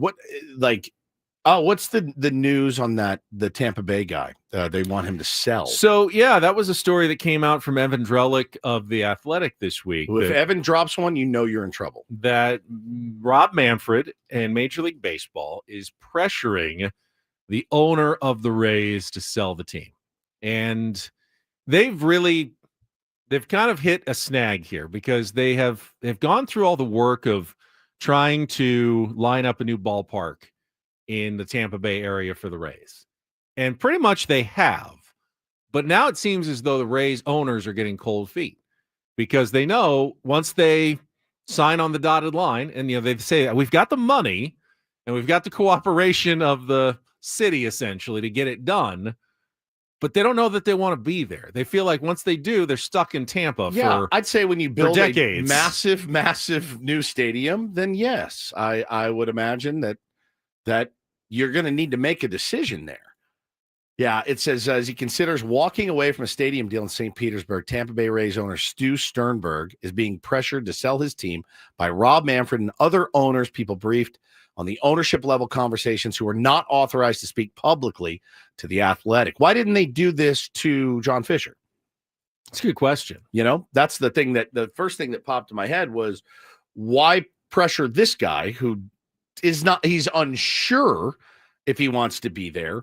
And you supported publicly John Fisher ripping that team out of Oakland. Well, John Fisher was sure he wanted to go. So that's what they're looking for. I think that maybe the lack of certainty on the part of the Tampa Bay Rays owner baseball feels is putting him in a no man's land. Essentially, he won't commit to being in Tampa, but he also won't commit to leaving Tampa. Yeah, the team president, Matt Silverman, said it's not a question of whether we have the funds. We do.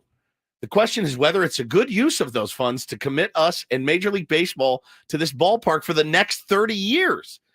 Okay, rarely do I side with Rob Manfred here, but I think that this is the right move. If you want to be in Tampa and build a new stadium, then yes, we would like your commitment, sir, that you're going to stay here. There are plenty of interested parties, including reportedly the family, the Bartolo family that is the 49ers family that's interested in purchasing the team. I guess where would they would leave then and go where? The DeBartolos? I don't know. They have roots in Tampa. Oh, they do. They're Tampa people apparently. So I think that they would stay and keep it in Tampa. I guess what is obviously not every ballpark, team, and city is created equal. Tampa Bay is clearly one of the least desirable markets and teams to own in Major League Baseball. But Major League Baseball owners and the commissioner also know that there's plenty of people who would be willing to at least put in the effort, even in Tampa Bay, to run a good organization with a good ballpark, try to make a good experience. Yeah, will they make as much as the Yankees or the Red Sox or the Dodgers? No, they're never going to be that successful in Tampa Bay. And you have to, as an owner, if you want to get into this business of being a baseball owner, you have to accept the fact that there are certain ceilings depending on what franchise you own. And if you own the Tampa Bay Rays, you should just feel like, hey, I'm lucky to be a Major League Baseball owner. So they want them to stay in Tampa. Yeah. And because they don't want to give up expansion cities. Like they're still looking at Nashville, Portland, Oregon, they or want Salt Lake. They want to be able to hold the expansion city possibilities over everybody else. Oh, absolutely. One of the worst things. And get expansion fees. I mean, the reason why Los Angeles was such a perfect foil for the NFL for so many years was that it forced every team to reckon, like, do we build a new stadium or do we possibly lose our team to LA?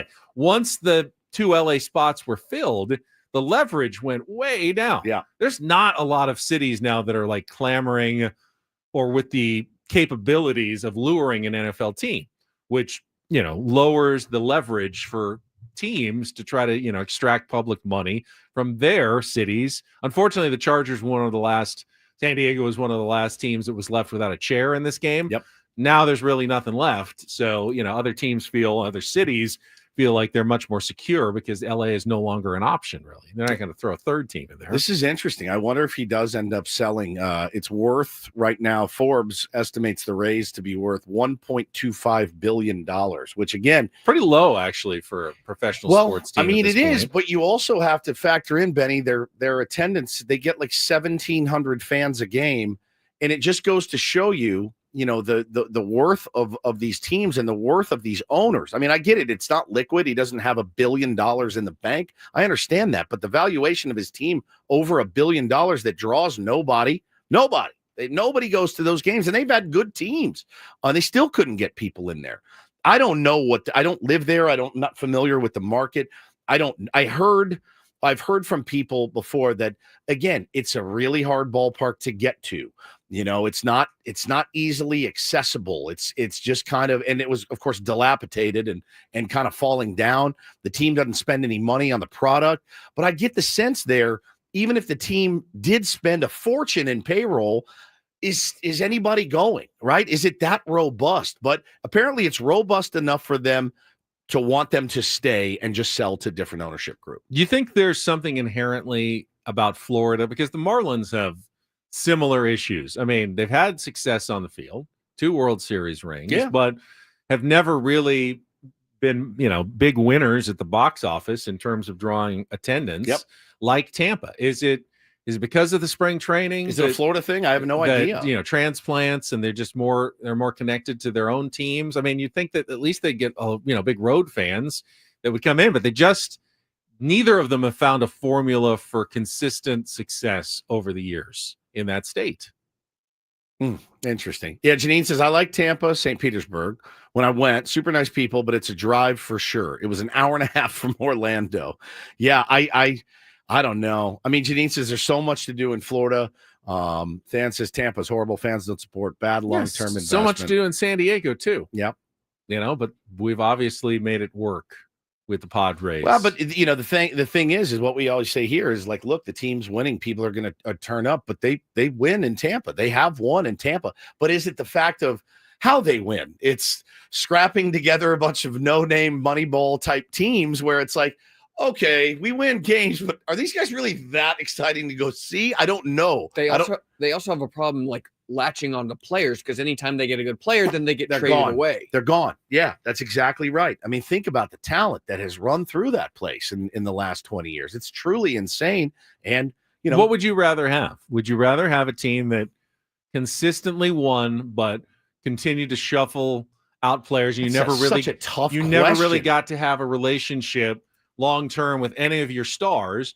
Or would you rather have a team that fluctuated a bunch, but you had some core stars that you could really get behind year in and year out? I think that's more for me. That's how I'm wired. I want guys that I can root for. I do root for the laundry. Certainly I do. I root for the team. But, man, it's fun to have Fernando. It's fun to have Manny. It's fun to have guys you can get behind. It sucks when you lose a guy that you love. My kids are starting to learn about this business of baseball. And I tell them, like, hey, man, I know you love Luis Ariz. He may be somewhere else next year. Like, don't get too attached to these guys, that's not ideal for fandom. But, winning 90 games every year, yeah, that's an accomplishment, certainly in that division. But I think it's the players that you can't fall in love with them, because as soon as they get really good, they're gone. Every team loses star players, but a lot of them will replace them with other exciting stars that you've heard of. Tampa never does that. Yeah, they never do. They never do that. They never sign. They draft really big well. Time free agent. Ha-Seong Kim is the biggest free agent they have signed in the last 25 years. That's right. They've developed. They've traded for a couple, but mostly they've developed their own, and then they trade them away. And then they've let them go or traded them away to somewhere else. Yeah, Janine says there were so many Snell jerseys at the game she was at last season. Yeah, that's the last big real star. Well, they did sign Wander Franco to a long-term extension. That did not work out very well. The one time they went all in for a player. They paid Evan Longoria, I believe. Not that much. But they signed him to a They did. They kept him for a while. They kept him for a while. There's exceptions to every rule. All right, we are halfway done with Ben and Woods here on a Tuesday. Stole my line again. I didn't say halfway home. That's your line. Oh, halfway home. I said we're halfway done. That's totally different. Come back, take on Woods, spring training Sammy, all ahead here on 97.3 The Fan.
All right, my friends, we are halfway home on a Tuesday. Ben and Woods, 97.3, The Fan. You do deliver that line well. Thank you very much. It's like my signature line, halfway home.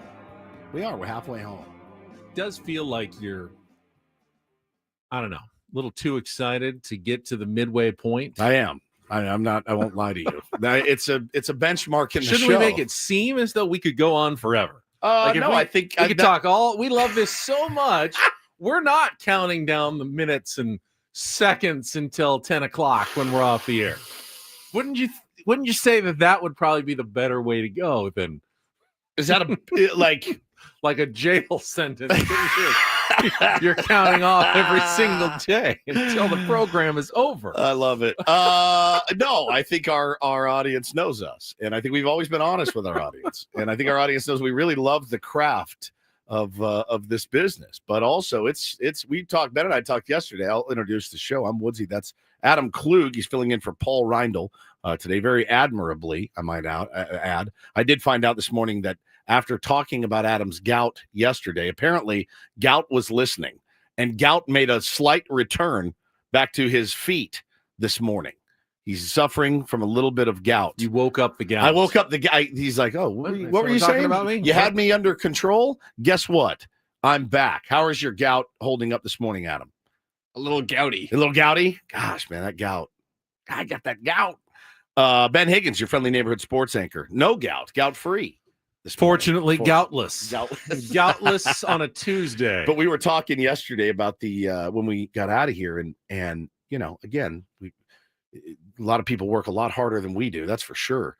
But when you leave this room at 10, there's a release of endorphins, maybe, and we walk out, you're like, how are you? Brain fog. It's just mashed potatoes is how you put it. Your brain is mashed potatoes, and I need about an hour to kind of decompress after the show, which my wife loves. As I get home and I crawl back into bed. Now, I don't sleep every time, but I crawl into bed and I lay there and I just kind of decompress. And I then have I get a spot up and go on the around couch that I plop down onto for at least 15 minutes where I just don't move. Maybe I'll look at my phone. Maybe I'll just sit there in a comatose state. I raw dog it a lot of times. I just an hour of just laying there like Cameron and Ferris Bueller's, just staring at the ceiling to get my head back right. And then I usually go into my office and get a little more work done and go to the grocery store. Today I'll be going to the gym and just get crushed by my trainer. But that's kind of where we stand. So no, I think if we said, oh man, I'd do 8 hours on the air. Now look, here's the thing. If there was something groundbreaking, I'd stay on the air. We've done it before. When Manny Machado signed here, we stayed on the air an extra couple hours. We've done it here at 97.3 The Fan before. That's when it gets really fun. That's when there's something big and breaking and you can stay on the air and kind of push past your time slot. It's fun. You can't do it every day. You're running on adrenaline. Yeah, you're on pure adrenaline at that point, man. But yeah, so when you're done here, you do need a little time to decompose, as I like to call it. Decompose. That's what I call it, decomposing. I just lay in bed and just decompose. That's exactly right. What do you got planned today? Let's see. I've got my workout today with my trainer. So that's my Tuesdays. So we're both going to exercise. One day, you know what would be fun? Give me a session with yours and you take a session with mine. Ooh. And see how it I think you'd really like my trainer. I think you would hate mine. I think I would. I think you would absolutely hate him. Is that a good or a bad thing? It's a good thing. Yeah, I know.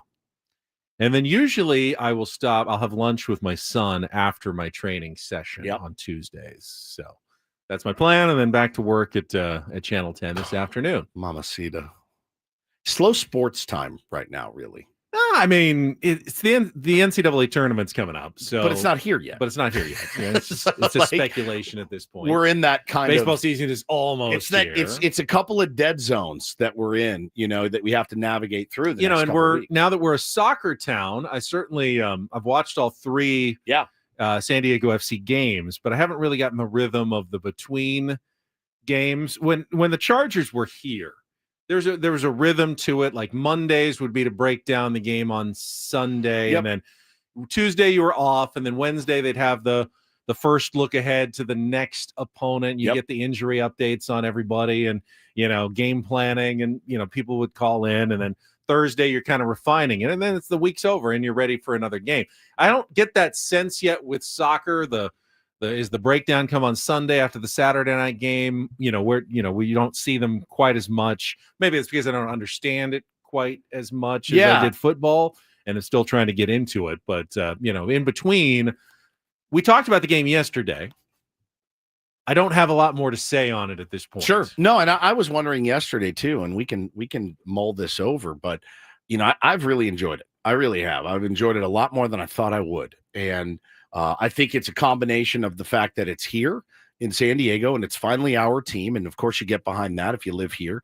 Number two, the players are pretty interesting. I mean, they're pretty interesting players, and the start that they've gotten off to, it's the dream. That's absolutely the dream for a brand new team. I was talking to our pal Darren Smith about it yesterday, and it's funny. We were kind of talking about free agency, right, and salary cap and things like that. And he was explaining to me. He's also, the funny thing about D. Smith is he was telling me yesterday. He goes, "What's it? You got to understand." So he's been doing the radio calls for them, and he goes, "Have you listened?" I go, "Yeah, I think you sound great. Like you know what you're talking about." He goes, I'm dying. I'm on a crash course every week because he didn't really follow MLS. He knows San Diego really well, but when they go play Salt Lake, he's got to do a crash course. Just like if you were calling, any pro sport, you got to learn the other team and you have to know them well. So right, like baseball's baseball, but if I went and covered the AA league in Texas and had to learn every team and everything there, that would be it's a crash starting course from scratch essentially. But so we were kind of talking about it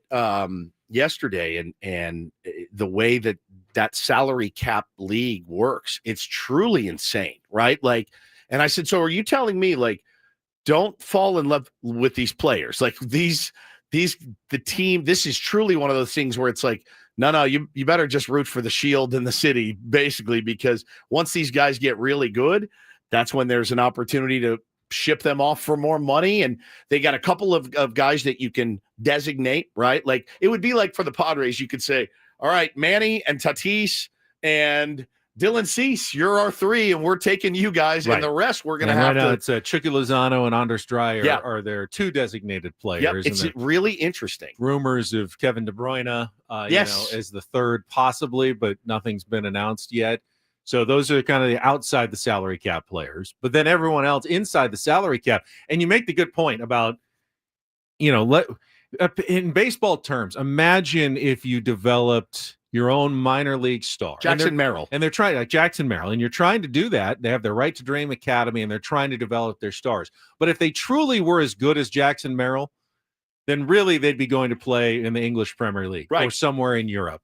And you know that you can only take them so far. If they really want to get to the top level, they have to go to another league in another part of the world. Just like, a great Japanese player, I'm sure that they get really excited about, Roki Sasaki coming up, but they also know that if he really wants to be good, he's going to leave and go to the United States. Yeah, that's the top level of the game in baseball. Yeah, it's pretty interesting. It's pretty interesting to follow, but I have really, really enjoyed SDFC so far. And somebody was asking in the chat, will they play on Saturday? Oh yeah, they'll play, rain or shine. Oh yeah, field the pitch will be, it might be a little slick, might be a little moist, but they'll figure it out. Thursday looks like the worst day for the rain this week. And hopefully everything drains, but I think that they should be okay on Saturday. Yeah, it's supposed to start really raining today, tomorrow, and Thursday. It was a little bit moist this morning when I came in. But yeah, I'm in the chamber with it. It's going to be canceling Little League games and everything else. But Tony says MLS is a retirement league, and I think it has gotten that knock. But look, it's a league for people who are not at the absolute top of the world game. Sure, Messi was now starts to take a slight step back. He can come, which is still to MLS. Young players awesome. Who are not quite there can start at MLS and move elsewhere. But it's not. It's probably never going to be the best league in the world. It's better than it was 20 years ago. Definitely gotten better over the years, and I think we're picking it up at a really good time here in San Diego. I mean, it seems like it's healthy and strong. Tony says, do we not deserve the best version of something? Sure, move to England. We have the best version of baseball. We have the best version of football. Yep. We have the best version of basketball. That's right. We are actually extremely lucky in this country to have the best version of many worldwide popular sports.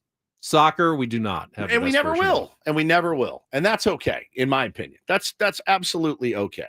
You know, it is such there's such an emphasis and a premium put on it in other places. And maybe the growth in 100 years, Ben, will be that, but it ain't happening anytime soon. We don't have the best version of cricket or rugby. That is true. That is true. We got the best version of golf, I'd say. Do? Yeah, best version of golf. I mean, we're, auto racing. Nope. No. Formula One. Formula That's One. Definitely. That's it comes here European. occasionally, but it's mostly European. What else?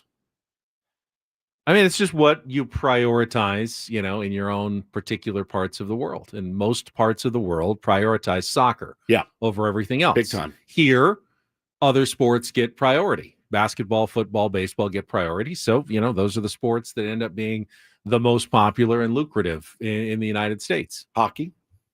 Canada is probably still number one, but the United States is right there with it. Yep. So, yeah.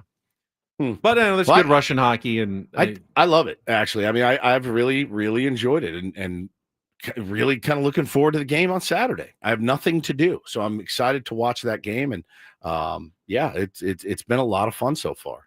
All right. Speaking of games, we have our game of Take on Woods coming up. If you'd like to be our contestant and try to qualify for the grand prize trip to Las Vegas, the Alanis Morissette concert tickets, you can call in during our break here, 833-288-0973, 833-288-0973. UV Woods when we come back with Take on Woods next on San Diego's #1 sports station, 97.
Adam took the Take on Woods caller, and he's like, just like this, identical.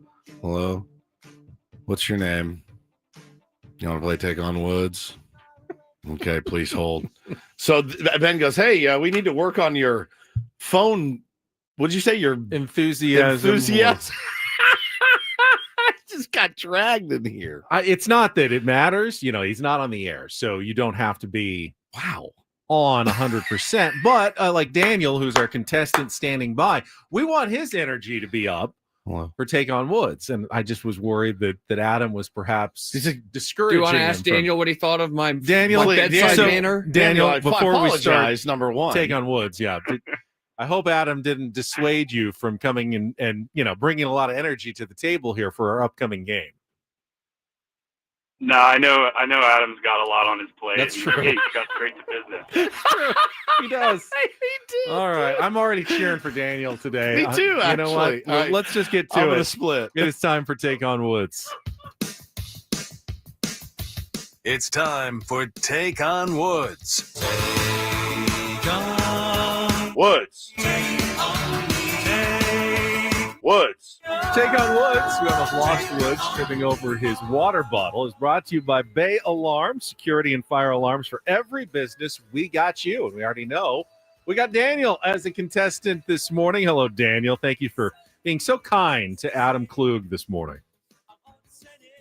Hey, no problem. All right, let's give you the category choices here for a 5-question musical trivia challenge. Your options today are Playing the Blues, 5 bands that all have the word blue or blues in their name. This Ends Tonight, 5 song titles ending in the word tonight. And our new category, Playing Defense, 5 song titles that begin with the letters D-E. So, Playing the Blues, This Ends Tonight, or Playing Defense. Daniel, what would you like to play? Let's go with Playing the Blues. Playing the Blues. All right. Instead of song titles, these are band names that we're looking for. They all contain either the word blue or blues in their name. You'll have 60 seconds to answer as many of the 5 questions as possible. If you don't know an answer, you can always pass. We'll come back to it if there's time left on the clock. First questions are 2-second song. You do need to identify that song title and the band with blue or blues in their name to score that point. Daniel, are you clear on the rules and are you ready to play? Yes, sir. Let's do it. Adam, you good over there? I'm doing I fantastic. love Ben. that enthusiasm. Thank you, Adam. All right, let's put 60 seconds on the clock. Woods is in isolation. You can see him through the window, but he cannot hear us right now. Your time, Daniel, begins when the music begins to play. The category again, Playing the Blues. Good luck, Daniel. Let's take on Woods. Blue Oyster Cult, Don't Fear the Reaper. Correct. John Popper is the lead singer for which band that became big in the 90s with hits like Hook and Blues Runaround? Traveler. Correct. Which Swedish pop band hit it big with a 1973 cover of the song Hooked on a Feeling? Ooga Shaka. Pass. Which alt-rock band is best known for their 1995 single Breakfast at Tiffany's? Deep Blue something. Correct. Which Knights in White Satin band is hailed for their landmark 1967 album Days of Future Past? Oh, man. The Moody Blues? That is correct. Which Swedish pop band hit it big with a 1973 cover of the song Hooked on a Feeling? Ooga Shaka. Oh, my gosh. Blue... Running out of Blue time. Suede. It's Blue Swede, not Blue Suede. I don't think I can give that one to you, but well played. Daniel, 4 is a good score. Let's put you back on hold, lock you in, and let's bring Woods back. Yeah, you got all the other ones. Blue Oyster Cult, Blues Traveler, Deep Blue Something, and Moody Blues. So, will Woods have a perfect score again? That's what happened yesterday in our game. All right, Daniel's score is locked in. Welcome back, Woods. It's great to see you. Thank you, buddy. Look at Good that to be back. enthusiasm, I'm smiling ready face to over jam. there. All right, no category for Woods. He plays it cold. But Literally. 60 seconds back on the clock. It is freezing in here. Your time begins when Adam plays the music. Good luck, Woods. Let's take on Daniel. Don't Fear the Reaper by Blue Oyster Cult. Correct. John Popper is the lead singer for which Blues band? Traveler. Correct. Which Swedish pop band hit it big in 1973 with a cover of the song Hooked on a Feeling? Ooga Shaka. Pass. Which alt-rock band is best known for their 1995 single Breakfast at Tiffany's? Deep Blue something. Correct. Which Knights in White Satin band is Moody hit? Blues. Correct. Which Swedish pop band hit it big in 1973 with a cover of the song Hooked on a Feeling? Ooga Shaka. You don't have to say that ever again.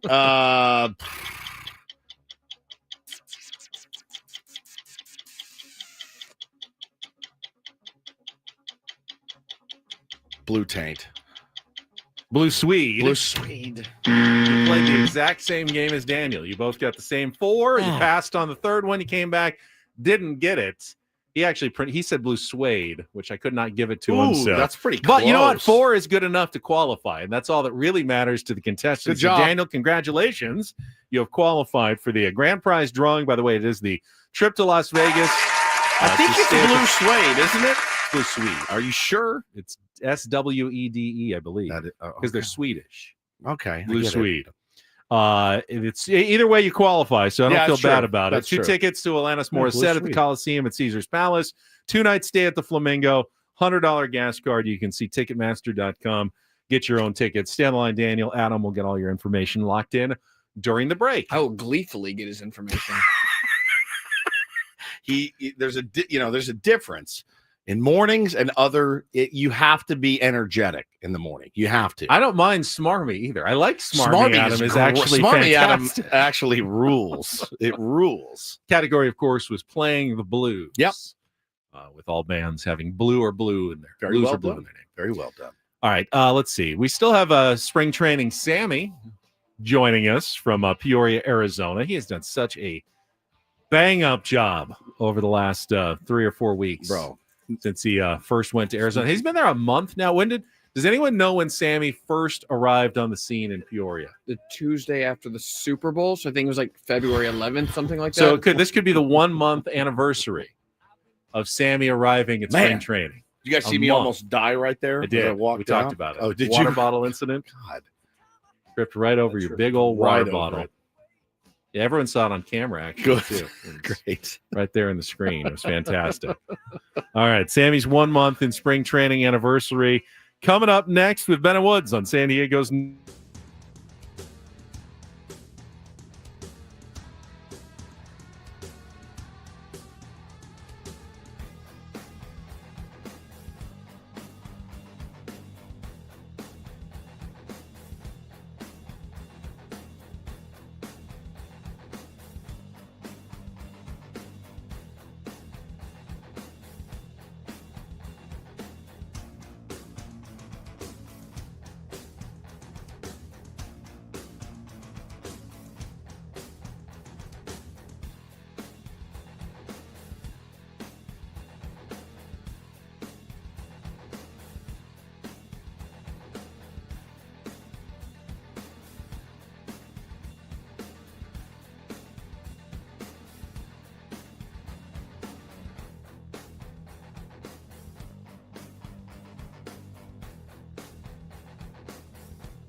Sarah Bennett Woods is brought to you by Frozen Ropes San Diego. Hey parents, here's a message from Coach Kurt at Frozen Ropes. Is your child 6 to 12 years old?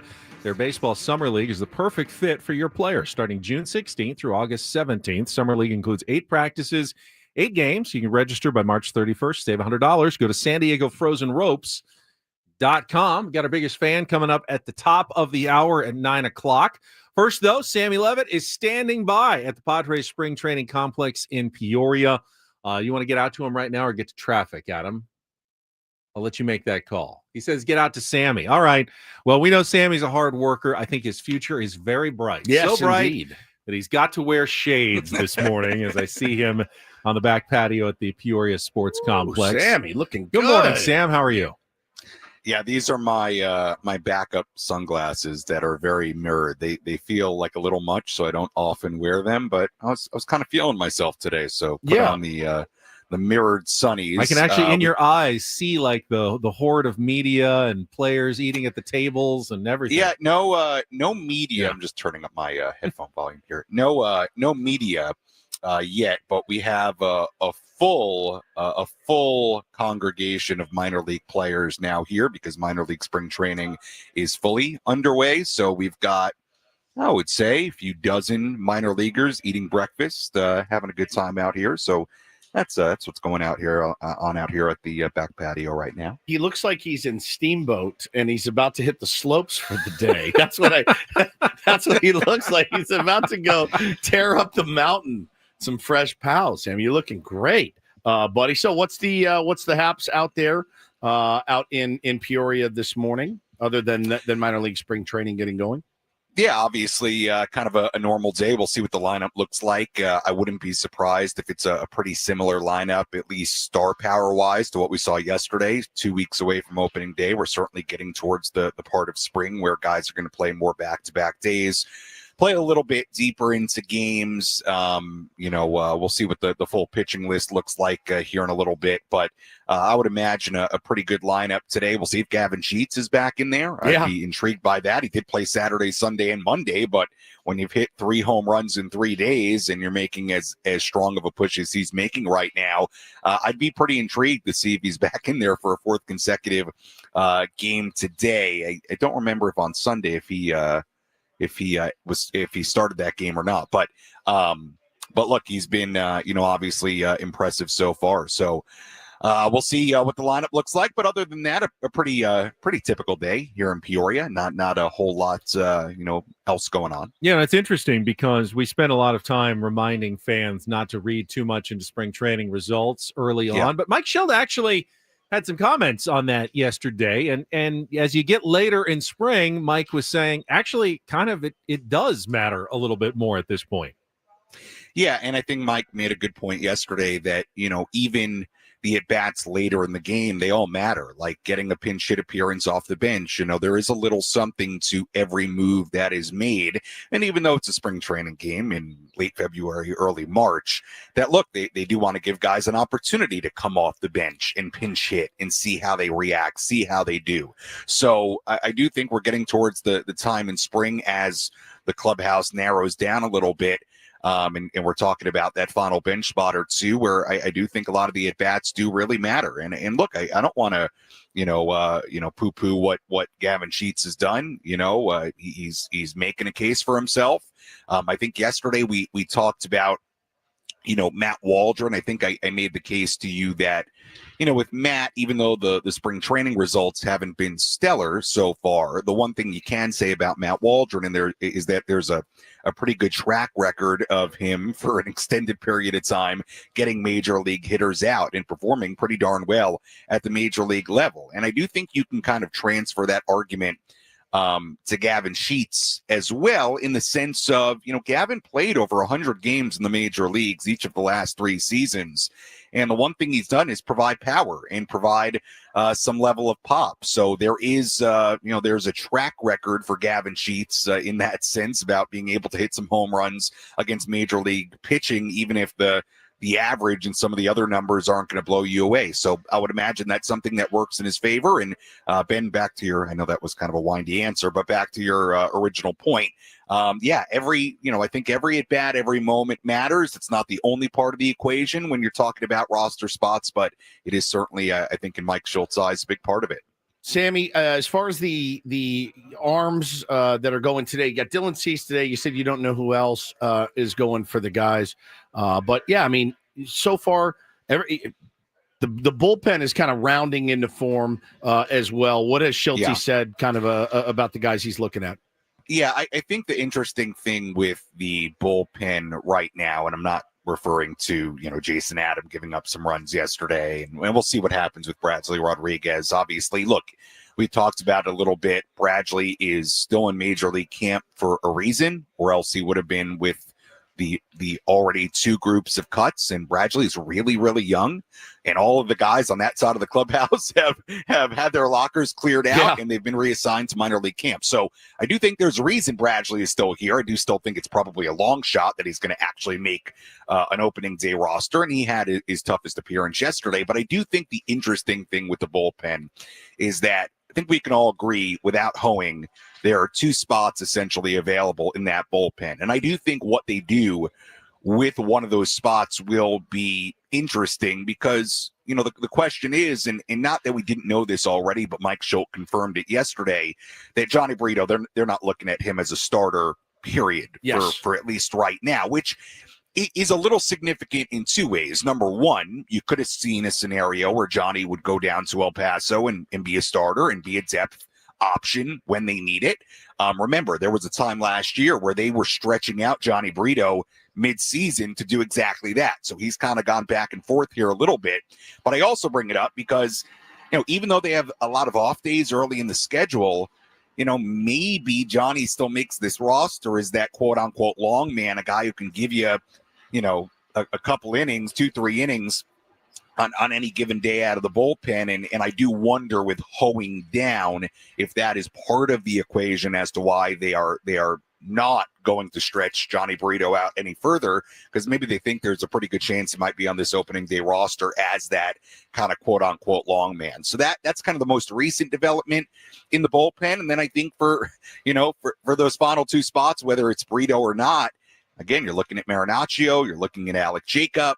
I think those two guys have pretty strong cases. Marinaccio had a tough outing his last time, but I know Marinaccio is somebody they really like. Yeah. They've been really excited about since they got him. So we'll see how it shakes out. But, I think the Brito part of it is a little interesting to see if he makes this roster as that long man, at least at the start of the year. Talking to spring training, Sam Levitt with us from Peoria. And I thought, speaking of long man, it's really the least sexy guy on the roster. What do fans care? If you're up 7 or down 6, who's coming into the game and mopping up for a couple of innings? I know it's thought of a much more important inside, a manager's office than that fans give it. But I thought you and Scraby made a really good point yesterday. I was listening to you on my way into my TV job when you talked about the fact that, well, whoever doesn't win the starter's job can't simply just go into that long man role. Like Matt Waldron would not be a good relief pitcher, right? God, no. As a knuckleballer to come in with the bases loaded, and have no idea what's going to happen. It would just not be a good situation for a guy like Matt Waldron. So you're kind of limited in who actually could work. And Johnny Brito is one who could in that, more, long man mop up type role for the Padres. Yeah, Ben, I think it's an interesting question now, knowing what we know about Brito. And again, I wasn't surprised by Mike Schultz sort of confirming that yesterday, but he did confirm it, which I think also then begs the question of, okay, out of Hart, Waldron, and Kolick, right, and Vasquez, okay, out of those 4, could you see one of them, let's say if Johnny doesn't make the team, or if they, the point is, could you see one of them not win the 5th and final rotation spot, and instead of going to El Paso to continue stretching out and starting, they become a long man in the bullpen? I don't quite know the answer to that question yet. I tend to agree with you. I think Matt Waldron, I think it's a really tough spot out of the bullpen because we know that knuckleball is something even last year he at times struggled to get a feel with early in games. Remember, they adjusted his bullpen schedule before games because they, essentially they wanted him to throw more to kind of get more of a feel. So that would seem like an odd bullpen choice. I agree with you, but I do think it'll be interesting with no hoeing, whether it's Johnny Brito or whether it's one of these fifth starter candidates. It will be interesting to see if either Brito or one of those guys that is not the fifth starter at the beginning of the year, if they are added eventually to the bullpen as more of a guy who can give you more innings. I think that's a pretty interesting part of what's going on right now. Sammy, anything else that Schulte has talked about? I know now he's supposed to speak when? Pretty soon? Not until 10:30. 10:30. It's late today. Clubhouse doesn't open until 8:45, so I think it just opened, whatever time it is. So yeah, everything's a little bit pushed back today. I don't think there's been anything super notable last few days. The Brito stuff was certainly interesting. Hearing him talk about the at bats, and as we get deeper into spring training, like Ben alluded to, that was interesting, but nothing super major over the last few days. And we kind of talked about it when we were out there. Been kind of a peaceful / kind of boring spring training, which is exactly what you want. Yeah, you want that. I totally agree that it has been the most normal feeling, and I want to be careful how I say this because I do want, I do want Adam Klug to want me to come out here for the whole time next year. Yeah, it has been. It's just there hasn't been as many headlines like in 23. It was the craziness of just the expectations. It was the WBC, which made everything feel really fast. And there was this weird, really quick buildup. Then everybody left and then everybody came back. So that was different. For example, Yu Darvish was like barely here in 23 in spring training. So it was just a different spring. And it was just, the expectations were so massive for that group at the time. And Soto was here and all of that. And then last year, you had the build up to Korea, so that made it a different schedule. But, you had some pretty big headlines right out of the gate. Like, remember learning Xander Bogaerts was going to play second base? Yep. The first week of spring. Hey, in 2023, WBC, all that. How about, Manny gets here and he has the comments about, the opt out, and then he's signing the contract a couple of weeks later and we're having a press conference. So it has been a much, you haven't had that. There have not been these big headlines. And also it's the first normal spring that they've had in forever. 22, you had the lockout. 21, I don't know what would have been weird about that. I guess maybe that was the last quote unquote normal spring, although that was coming off the shortened COVID season. Yep. So the point is, Woodsy, you're right.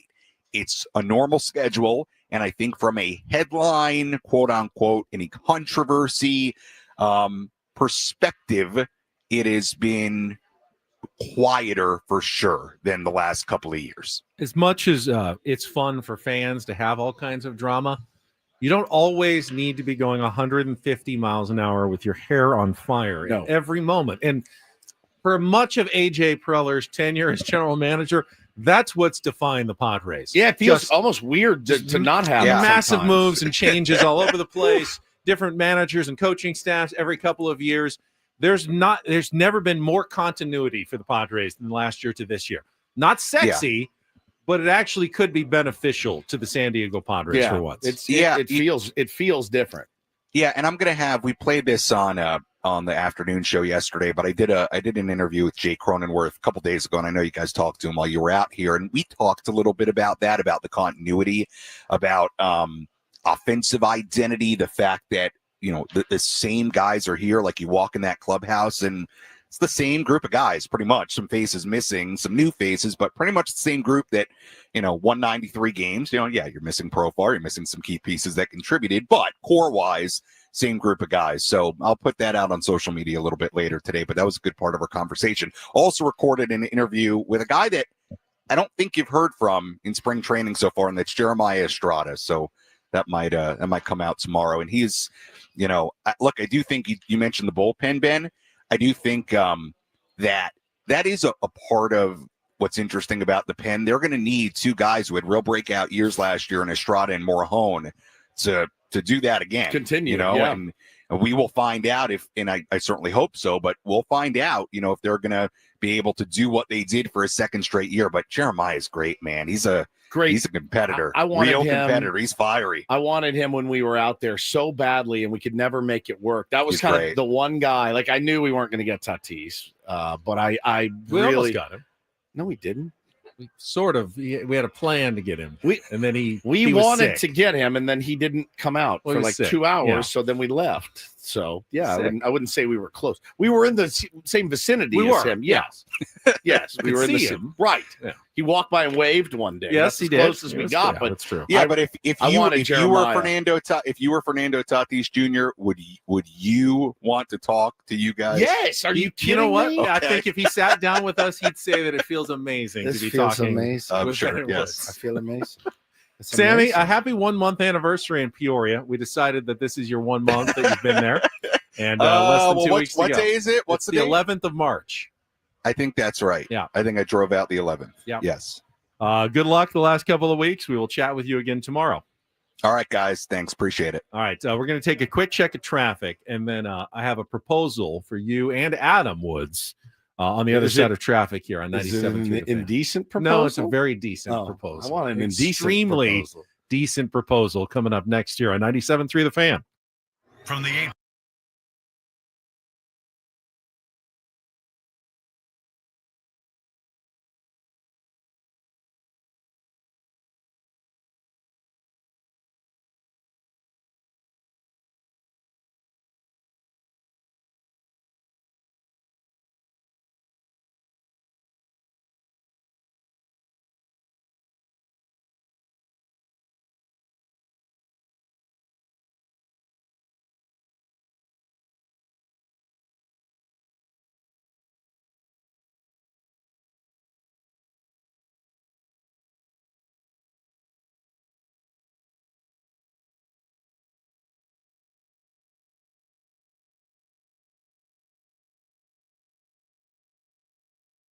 8So here's Ben's decent proposal for both of you. And maybe this is even directed more at Adam, but Woods tends to get things done around here. So and Adam doesn't. Sammy has done such a good job. He's been there a month. Not only has he covered the Padres every single morning, but he filled in for you on Friday, filled in yesterday on the afternoon show. He is just working tirelessly. I heard him yesterday say he really wants an air fryer. He's never had one before. That's why for when he moves back into his new place in OB when he gets back.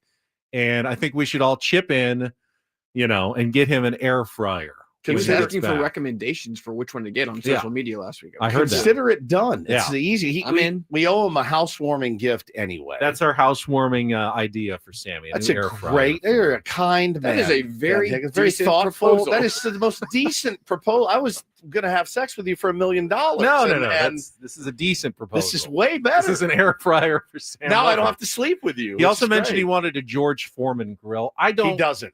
I don't think that they're nearly as sexy as they look on TV. And yes, sexy apparently is my word of the day. Yeah, I had one. Did you ever have a George Foreman grill? Of course I did. Hideous. I mean, my brother and I used to make steak on it. It was just rubbery chicken. It's just gnarly. Overcooked steak. In your kitchen, just horrible. You want those juices. You don't want them all to drip off. Yeah, the juices are the best part. Keep the juices. They shouldn't all be dripping off at an angle. Let's get him a really nice air fryer. Who's going to take the lead on it? You know, I don't use them, so I don't. Ben's idea. Totally right. I don't. I haven't really. And we have one. I don't love it though. So I mean, I need to do some more research on it. Or if any tier ones in the chat have any recommendations on air fryers and what would be a good one for Sam. He's single, so he probably doesn't need a giant one. Just something that fits on his counter. Maybe something simple. Yeah.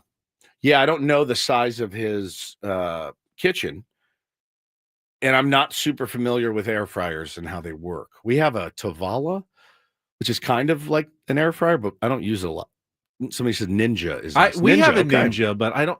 It's it's like that basket, and you have to kind of reach in, and I always burn myself when I'm trying to pull pull the stuff out of the basket, so I don't love that. But I'm sure they have different. There's oven kind of ones, and there's get the oven basket kind of ones. I'm not sure which ones are the best. Get the oven kind. When's your next Costco run? This week? Probably. Well, I went 2 days ago, so probably next weekend. Okay, and he'll be back. He won't be back yet. No, he's still got another week plus. All right, you get the expensive one, the oven one, right? Yeah, and then let us know what we owe you, and we'll chip pay in. me back. Okay, Yeah, no, we'll be at Costco. I'll look for that. I'll pay you back. Thanks. Just bring it home, bring it, and In the we'll leave box. it in the studio. Yeah, we'll put a bow on it and get him hooked up. So somebody's got to tell him not to buy one before. But he won't. He won't buy one there. I don't think he'll buy one and bring it home. But he'll have one unless waiting. he steals the one from his Airbnb. Does he have one? There? I think he does. That's why. I think that's why he's been excited to get one for himself. Well, at home. So Unsaturated Fats is the Emerald Lagasse air fryer is also an oven, a toaster, and all of the other functions. It's awesome. Interesting. Does it freeze dry your food as well? Who wants that? All right. Okay. All right. Just get them a good one, Benny. Don't skim. Costco usually has good stuff. They do. They have great stuff. All right, I'll keep an eye out for that next time I visit. All right, we'll come back with our biggest fan, final hour Ben and Woods, Klug Report, as we head toward 10 o'clock this morning on San Diego's #1 sports station, 97.3 The Fan. Don't go away.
bracketology update for you coming up. Okay.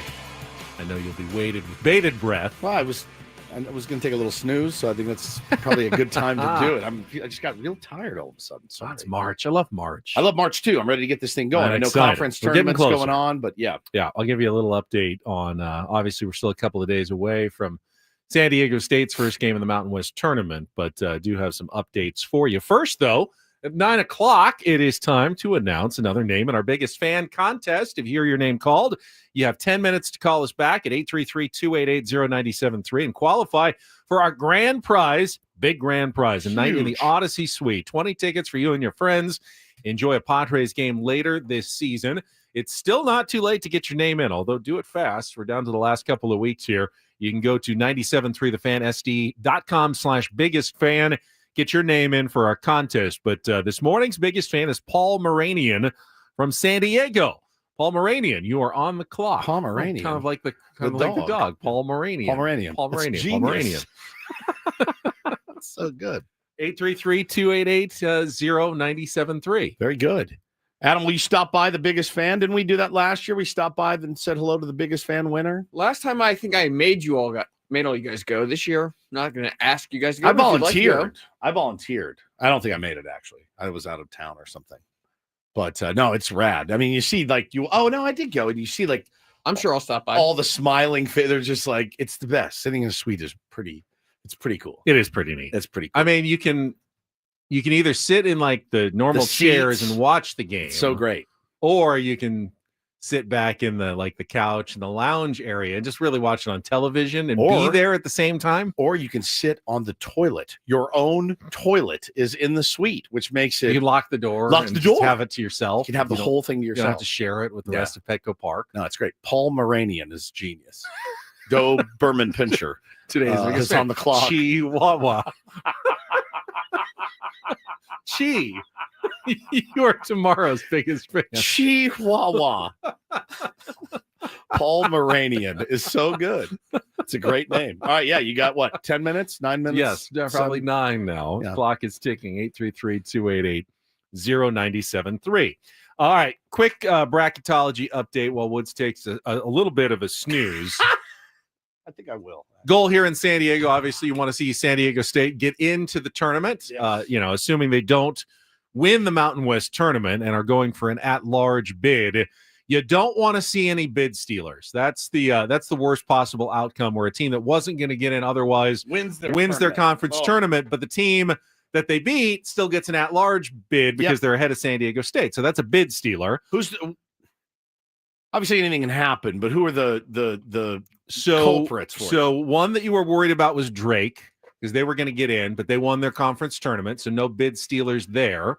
Tonight, in the WCC final, last night, both St. Mary's and Gonzaga won in the semifinals. So no bid stealers in the WCC. Both St. Mary's and Gonzaga are going to get in anyway, which means a team like San Francisco or Pepperdine is not going to come up and steal. Actually, one of the conferences that you're now most worried about a bid stealer is, ironically, the Mountain West, where most bracketologists project 3 teams from the Mountain West getting in the tournament. Right now, it would be, New Mexico and Utah State seem like they're pretty solid locks, which leaves one spot left for 3 Mountain West teams. San Diego State is clearly the top of those 3 right now. But Boise State and Colorado State are both close. They're on the bubble, and either of them could win, or UNLV being, not a bad team and getting to host the tournament, being once again on their home floor, they could absolutely be a bid stealer as well in the Mountain West tournament. So if San Diego State can't win, you're actually cheering for New Mexico or Utah State to win this thing and not add another Mountain West team to the mix. But the good news this morning, Joe Lunardi coming up with his daily update, and he actually has San Diego State. He moved him up a slot. They just got out of the last 4 in and into the last 4 buys. So they're the very last team that wouldn't have to play in one of the first 4 play-in games on Tuesday or Wednesday in Dayton, Ohio. Again, one bid stealer, they could be back to the last 4 in. A few bid stealers, they could be right back onto the edge of the bubble. But at least according to Lunardi, they are safely in enough. They'd have to be passed by 5 teams right now to not be in the NCAA tournament, which Okay. feels like a fairly comfortable spot to be. Now, the first team out is Boise State, who, of course, that's who San Diego State will play on Thursday. So Boise State has as much riding on that game as probably any team in America this week in their conference tournament. So they're the first game. They're the first team out right now. Right now, they're the first team out. But if they go in and beat the Aztecs, are they in? Are they in and the Aztecs are out? Will San Diego State drop that far?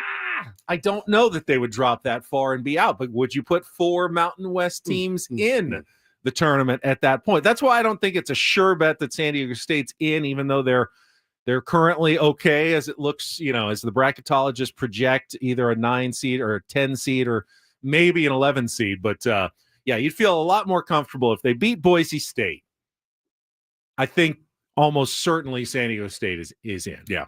If they lose, I think they still have a chance. But if they win, I think they're almost certainly into the tournament at this point. Yeah. And I thought maybe they'd need 3. It depended on there was a bunch of bid stealers. You would have felt more comfortable if they got at least to the final of the Mountain West tournament, beat New Mexico again, maybe. But I don't think that's necessary at the moment. Just beat Boise State on Thursday, and you're probably in the clear. And I think you're probably in the clear. Yeah.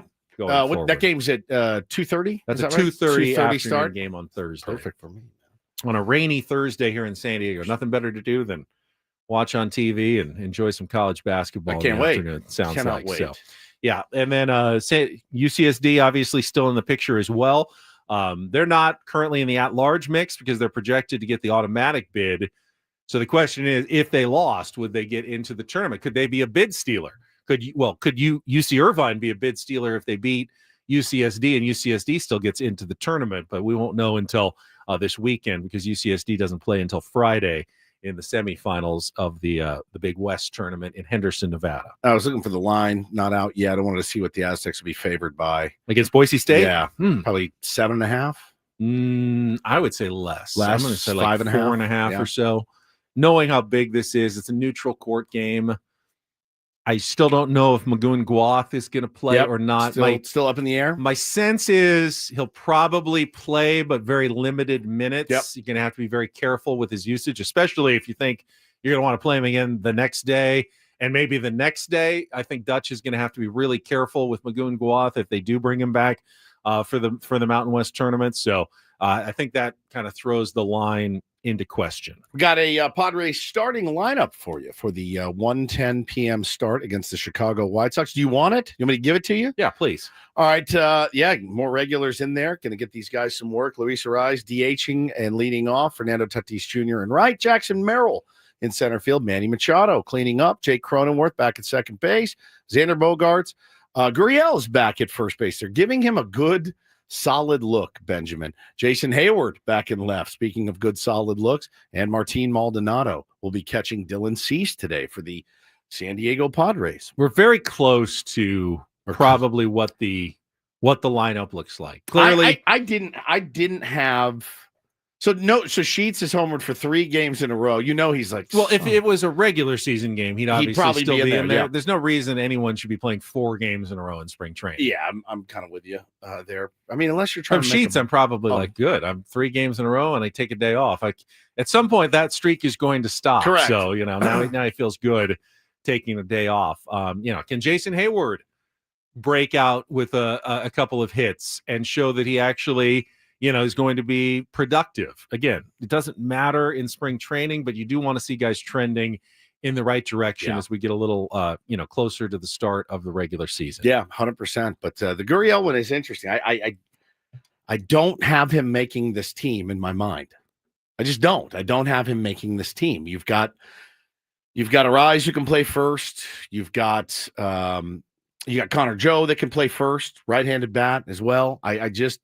I don't see it happening. I don't either. They're continuing to run him out there and give him looks. One thing working against Gavin Sheets, and I heard Sammy and Scraby talking about this as well, and I didn't realize it, Gavin Sheets has an option, minor league option. So the Padres could keep him in reserve at AAA and bring him up when they need him. They don't have to start the year with him, unlike a guy like Eggy Rosario, who has no options left. And if they don't put him on the opening day roster, they'll have to pass him through waivers. Yep.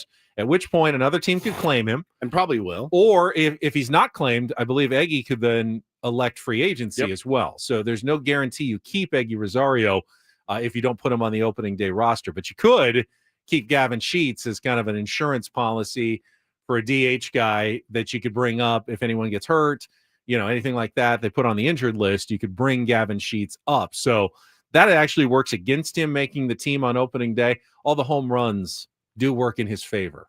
Now, 100%. would you rather have a guy go here? This is always a big baseball question. Would you rather have a guy who goes 3 for 10 with 3 singles or 1 for 10 with 1 home run? I'll take the guy that goes 3 for 10. The guy with 1 for 10 with 1 home run has a better slugging percentage. I'll That's take the guy that's 400 as hitting opposed to 300. 300. But you'll take the guy who's hitting 300, but all singles. Yeah. It's kind of your Luis Arraez versus Gavin Sheets pretty much argument there. Gavin Sheets has done nothing other than the 3 home extra runs. base hits, yeah. Arraez has been, as usual, mostly singles, but hitting 300 plus during the spring. Who's the more valuable player? If you had one of them in the lineup as a DH or a first baseman, you want the guy who homers but does nothing else, or the guy who constantly gets on base? I want the guy that's on base. Going to give you got a chance for bigger innings. This all team the is time. definitely feels like they're built more toward the Arraez than the Sheets. So is it good that Sheets does something different, or is it like, he doesn't really fit in? A lot of swing and miss, going to go days and days without doing anything to keep rallies going. But every once in a while, he is going to hit a monster tank for you. We'll run into your beloved Joey Gallo today, Benny, starting in left field for the Chicago White Sox. Didn't realize he was I may have missed when he signed with the White Sox. I missed when Cal Mitchell, who was a Padre, signed with the White Sox. He'll be leading off designated hitter today for the Chicago White Sox. And then I've never heard of a lot of these guys. Well, it is a road game for them. Yeah, it is. They don't take their full crews up. I don't know that they have a full crew in Chicago, to be honest. This may be their full crew. What happened to all the guys that the Padres traded to them for Dylan Cease, who's going to face them today? They have a better record than we do, though, right now in spring training. Just FYI. That's every single team in the Cactus League has a better record than the Padres. They're dead last. Indeed. In the Cactus League standings. And you know what? Not worried about it in the least bit. Don't lie to me. All right. I do want to talk a little bit more about Dylan Cease, today's starter, when we come back. I don't think there's any trade rumors that are out there, but the trade rumors are out there. Well, but are they being forced out there by other people who aren't in the Padres organization? People on the East Coast that want to see him traded to an East Coast team. I think that is the case. So we'll get to that coming up in our next segment here on Ben and Woods. First, tell you about SDFatLoss.com. You know my story. I lost 40 pounds in 60 days by following their simple program, their strategies, listening to my counselor. Got it done about a year and a half ago, and I've kept the weight off. I love that so many tier ones have shared their stories with me, gone to SDFatLoss.com to lose the weight up to a pound of fat per day, 10 to 20% of your body weight in just 60 days. We're talking thousands of pounds lost in San Diego now, just from our listeners. Plus the other show hosts here on the station, Matt Scraby, Chris Ello, they lost 77 pounds combined in the afternoon as well. The results don't lie. It's worked for all of us. It can work for you as well. How happy will you be in 2 months' time when you have dropped that much weight, 10 to 20% of your body weight, and you do it by eating regular foods like steak and chicken and vegetables, no exercise, no injections. You're just resetting your metabolism. It's a better, more sustainable way to lose weight. Go to SDFatLoss.com, set up your free consultation, find out ask the questions. I had questions. You'll have questions. Ask those questions. And if the program is right for you, sign up now and get $200 off during their spring special by going to SDFatLoss.com. That's SDFatLoss.com.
from Adam. And How long are we back for there? Like 30 minutes? No, only 45 seconds. Yeah. Oh my God. I am so sorry. That was What happened? Number 2? No, it's freezing. I went to go get some hot chocolate. Very important stuff. Wait, what? With the little mini marshmallows, Adam? You went to get hot chocolate in the middle sure of our did. program? I is used the little boys' room as well. Mm. I cannot believe that just happened. I'm embarrassed. That's fine. My God. We were talking loudly over the music, so it was fine. But you have been working hard. Can I announce this on the air? What your email from earlier today? Yeah, let's do it. Let's do it. According to Adam Klug, all station email. Good morning, everyone. We have finalized an all-day live broadcast at Dave & Buster's in Mission Valley for Friday, March 21st, a week from this Friday, for the second day of the college basketball tournament. We'll begin a live broadcast 6 a.m., go through 6 or 7 p.m., depending on Matt Scraby's schedule. So there we go. You can join Ben and Woods and the rest of our shows live all day long at 2931 Camino del Rio North. It's, Dave & Buster's. It's right there. You've seen it. You've passed it a million times. You've probably been there a few times if you're like us. And we'll have more details to come on how we will promote and on-air giveaways, etc., according to Adam Klug. I slept in a box outside of that very Dave & Buster's. Like a cardboard box? No, a big box storage. For cherry. I slept there overnight and did a 18. That's raised off the ground slightly. No, I don't think it was. It's right on the ground. Yeah. Well, is it raining or anything? There's a wood, it's a box, so Yeah. it's got all sides. Right. And I put a air mattress down and slept in there we were raising money or doing canned food drive. Called it Can Diego. Very radio-esque name for a promotion, but got a bunch of food and it was fun, man. It was fun. How long were you in there? So I started broadcasting at 6 a.m. and I went to 10 a.m. the next day. So broadcast until 10, collected cans all day, hung out all day and night, slept in the box, broadcasted from 6 to 10. Big Worm from Friday. His name is Faison Love, I believe. He came and did an interview with me the next day. If you've ever seen the movie Friday, and you probably haven't, Ben, the guy that played Big Worm came out, and it was fun, man. We got a lot of That's the one where they get stoned, right? A lot. Yeah. Yeah, a lot. Heard of it, at least. Yeah, it's good. Really good movie. It was a lot of fun. Dave & Buster's took such good care of us. Oh, my God, I'm high. There you go. Cannabis, a ganja, a.k.a. Also going to be a very Ganja, high seed, a.k.a. cannabis, when we unveil the Tournament of Drops field tomorrow. Now, it's a lot of fun at Dave & Buster's. We're going to have fun there. I can't wait to make you do a bunch of stuff at Dave & I don't feel like Buster's. you're going to have to make me do that much stuff. It's Really? fun stuff. It is. But like maybe some of the like basketball shot, Papa shot, things like that. You're not going to have to make me do Okay, that. I figured I enjoy would. doing most of those games. Do Now, you, some of like the virtual reality things I don't wanna that do are that more stuff. built for the younger set, I may have trouble with. do you now here? You just also said, what else are you doing that day? Oh, I also am hosting the Spirit of the Barrio luncheon for a second straight year. Little baseball preview edition. Because again, It's an honor to be asked. It is, and no one really. When I think of Got a lot of politicians there and important people, and I think there's going to be representatives from the Padres organization, and it's moderating a panel. I'm pretty good at moderating panels. You are good. When I think of the Spirit of the Barrio, you're the guy that I think of every single time. Thank you. Because you look like that guy. Like David Alvarez. They thought it was him. He'll be there as well, usually. Is he there? Will you get a usually picture is. next to him? I will if he is. I do have a picture from the Spirit of the Barrio several years ago with my doppelganger in local politics. You do have that? David Alvarez. Did we Yes, I make do. you get it last time? He was not there. He sent one of his Oh. representatives last time, but I have it from a few years ago. I will text it to you if you want. But hopefully we'll get a new picture.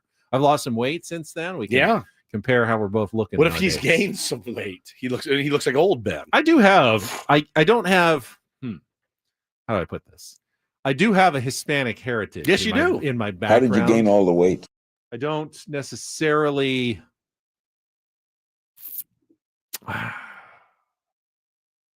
I guess you would say that my personality is a little more suburbanite. Would we? Yeah. Really? Than Barrio, I guess, would be the way to put that. I'm trying to phrase it diplomatically. Yeah. Well, I mean, like I said, when I think of the Spirit of the Barrio, you're the first name, Ben Higgins, of Encinitas, California. Torrey Pines High School grad, Pomona College golfer. That's who I think of every time. There are some good golfers, Hispanico, Chichi Rodriguez. Indeed. Really good Latin American golfers out there for sure. Indeed. Don't be discriminatory against golfers. I'm definitely not. I'm just saying, like, you're the one I think of every single time. So Dylan Cease is going to start today for the Padres. He could be your opening day starter. It looks like it's probably him or you, Darvish. Mike Schilt will not tip his hand as to which one it's going to be, but good chance that Dylan Cease will be your opening day starter, unless he does get traded between now and opening day. And even the MLB insiders are starting to come around to the fact that AJ is not going to do that. As appealing as it may seem for a team like the Yankees to replace Garrett Cole, who's going to have Tommy John surgery, with an ace like Dylan Cease, it doesn't look like that's going to happen. Here's JP Morosi with some comments on Dylan Cease and the trade possibility with the Yankees. I feel like you and I have had conversations about Dylan Cease over the years and trade talks, and now no exception. Any truth to the rumors he could wear a new uniform at some point soon? Lauren, good morning. The Padres are always active, and so I would hesitate to rule out anything in terms of a move that A.J. Preller could make. However, I would say this. The expectation in the industry over the last 24 hours is that Dylan Cease is not going to be traded to the Yankees to save their rotation in light of the Garrett Cole injury. Notably, Dylan Cease is on the mound today, pitching at 4 p.m. Eastern time, so I'm sure there will be plenty of scouts there looking at him, as they have with Michael King in recent days and Sandy Alcantara as well. The issue as it relates to the potential pairing between Cease and the Yankees is twofold. Number one, I've been told that the Yankees are reluctant somewhat to add payroll right now. Now, some may say, well, they should pivot and reconsider that in light of the Cole injury. But from what I was told, they're not in a spot to continue adding, given where they're at with respect to the CBT. The other aspect is this, and Matt referenced this off the top in the A block, about the state of the Yankees farm system. If you were going to acquire or have a Dylan Cease deal, you might theoretically ask for Jason Dominguez. Well, he's probably going to play every day in the major leagues, or at least he should this season. Or perhaps Will Warren. Well, at this moment in time, could the Yankees really afford to give up one major league ready pitcher to bring in someone else for 1 year, especially, Lauren, when you consider what is the status of Garrett Cole for 2026, which honestly we do not know at this stage. So while, yes, certainly the Yankees. I do wonder if the Yankees can tread water, Benny, with Rodon, Max Fried, Stroman, Clark Schmidt. I mean, that's not a bad four, right? Correct. That puts you right in kind of where the Padres are. Still looking for a fifth. Looking for not five, a bad top four. But Will Warren, again, is a guy that emerged. And they will get Heel back at some point, you think. So it may be a couple months or more. But it's at least, I think, 2 months, which it's the oblique, I believe. If I'm not mistaken, it's oblique, which I don't know, man. Like, yeah, potentially. So you're kind of counting on that. But I think they can hang. It's not, it's not a Dylan Cease may not put them over the top, but certainly makes Yankee fans feel I don't think there was really any news from JP Morosi there that we didn't already know. Right. Other than the fact that AJ Preller is inside the heads of all the insiders. Oh, 100%. They don't know what to believe when it comes to AJ Preller and what he's going to do. And I love that. I absolutely love that about our general manager in San Diego. That even the people who are paid to know these things for a living, paid well, don't know what to expect from the Padres GM. He keeps everybody on their toes. Always. And honestly, that's probably the way you should be doing. Yeah, us too, obviously. That's probably the way you should be going about. You shouldn't telegraph everything you're doing as a general manager. The funny thing is what JP said is the reluctance to add payroll, right? And again, for the Yankees, it's an odd way to do business for that team that traditionally has said, "Oh, okay, well we're kind of we're up against it, losing Cole and Heel. The Yankees of old, Ben, would have said, okay, they would be on the phone with the dude in Miami and say, what do you want for Sandy? We'll give it to you. You want Spencer Jones, you want Will Warren. We trying to win World Series here. this kind of reserved approach by them, it's more Padres-esque than Yankees-esque of old, right? It is a different one, and I think it's driving Yankee fans crazy. I think my dad's going nuts, right now with this, because in the old days it would have been saying, "We'll take Sandy. What do you want for him?" And we'll get it done. I do feel like, and I said this with the Padres as well, sometimes it's better to wait on moves. Oh, sure. Until you really know what your needs are. And sometimes you don't know until June or July. Yeah. And then you figure them out, and then you feel more comfortable about giving up prospects to really address what your true shortcomings have been that season. And again, with those 4 guys that I just named, you still feel like you have a good chance to win ball games, right? You do. You with Rodon and Schmidt and Stroman and the other one that I just mentioned, Max Fried. Yeah, like, okay, we have 4 pretty good starting pitchers, if not great in some capacity. So, yeah, we'll take our chances. Our bullpen is improved. Like, we'll be okay. We can weather the storm of losing what essentially now is a 5th starter. All right, Garrett Cole's a 1, but, now at this point you could add somebody, but yeah, they'd be a 5th starter unless it's one of those premier guys. But you also don't want to mortgage your entire future for a 1-year rental in Dylan Cease. All right, we got our final timeout. Adam will give us some headlines. The Klug Report coming up, including bad news for lots of San Diego travelers in his headlines. That is coming up. If I'm up, back in time. If he's back in time. Coming up next here on 97.3 The Fan. Gambling problem? Call 1-800-GAMBLER. GEGE 000466. Right now, though, Woods and I want to tell you about our place to play cards in Chula Vista. It's 7 Mile Casino. First of all, it's easy to get to. Unlike many other card rooms in San Diego, which require a bit of a drive, especially treacherous roads on a day like this, you can skip all that, get on the well-paved 5 freeway, head south to Chula Vista, 7 minutes from downtown. You're pulling right into the parking lot on the west side of the 5 at 7 Mile Casino. That's exactly right, my friends. And I'm telling you, after a weekend in Vegas, a smoke-free environment is exactly what I'm looking for if I sit down to play some California-style blackjack. They'll take good care of you. They got good food. They got good drinks. Got a good bar area. Their patio is incredible. It's unparalleled. And it's a great place. And you walk in and you feel like, oh, okay, this is not some dingy, weird, creepy card room. This is a light and airy place where I can have some fun. You actually prefer playing California-style blackjack at 7 Mile Casino to a big Vegas casino. Night and day different. Night and day different. I love it. See the difference for yourself. Feel the difference for yourself. Take a friend, have a meal, enjoy yourself at 7 Mile Casino, just 7 minutes from down.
Final segment of Ben and Woods here on a Tuesday. Adam, you made it back. Good. Braden Suprenant coming up next. Is that how he pronounces his name? Is the Suprenant? Because in his intro they said supernant. No, I was confused. I thought maybe I'd been saying it wrong. I wonder if that's another example of Mr. Riley, our voice guy, going crazy. But Braden put it together, so he signed off on the pronunciation. I mean, I heard it, and it was like that didn't sound like how I pronounce his name. He's out there. We can always test him on Suprenant. Is it Surprenant? Suprenant? I've always said is your first is your R silent? Or Surprenant. Surprenant. So the R is not silent. It's not silent. Surprenant. Like, yes, sir, Prenant.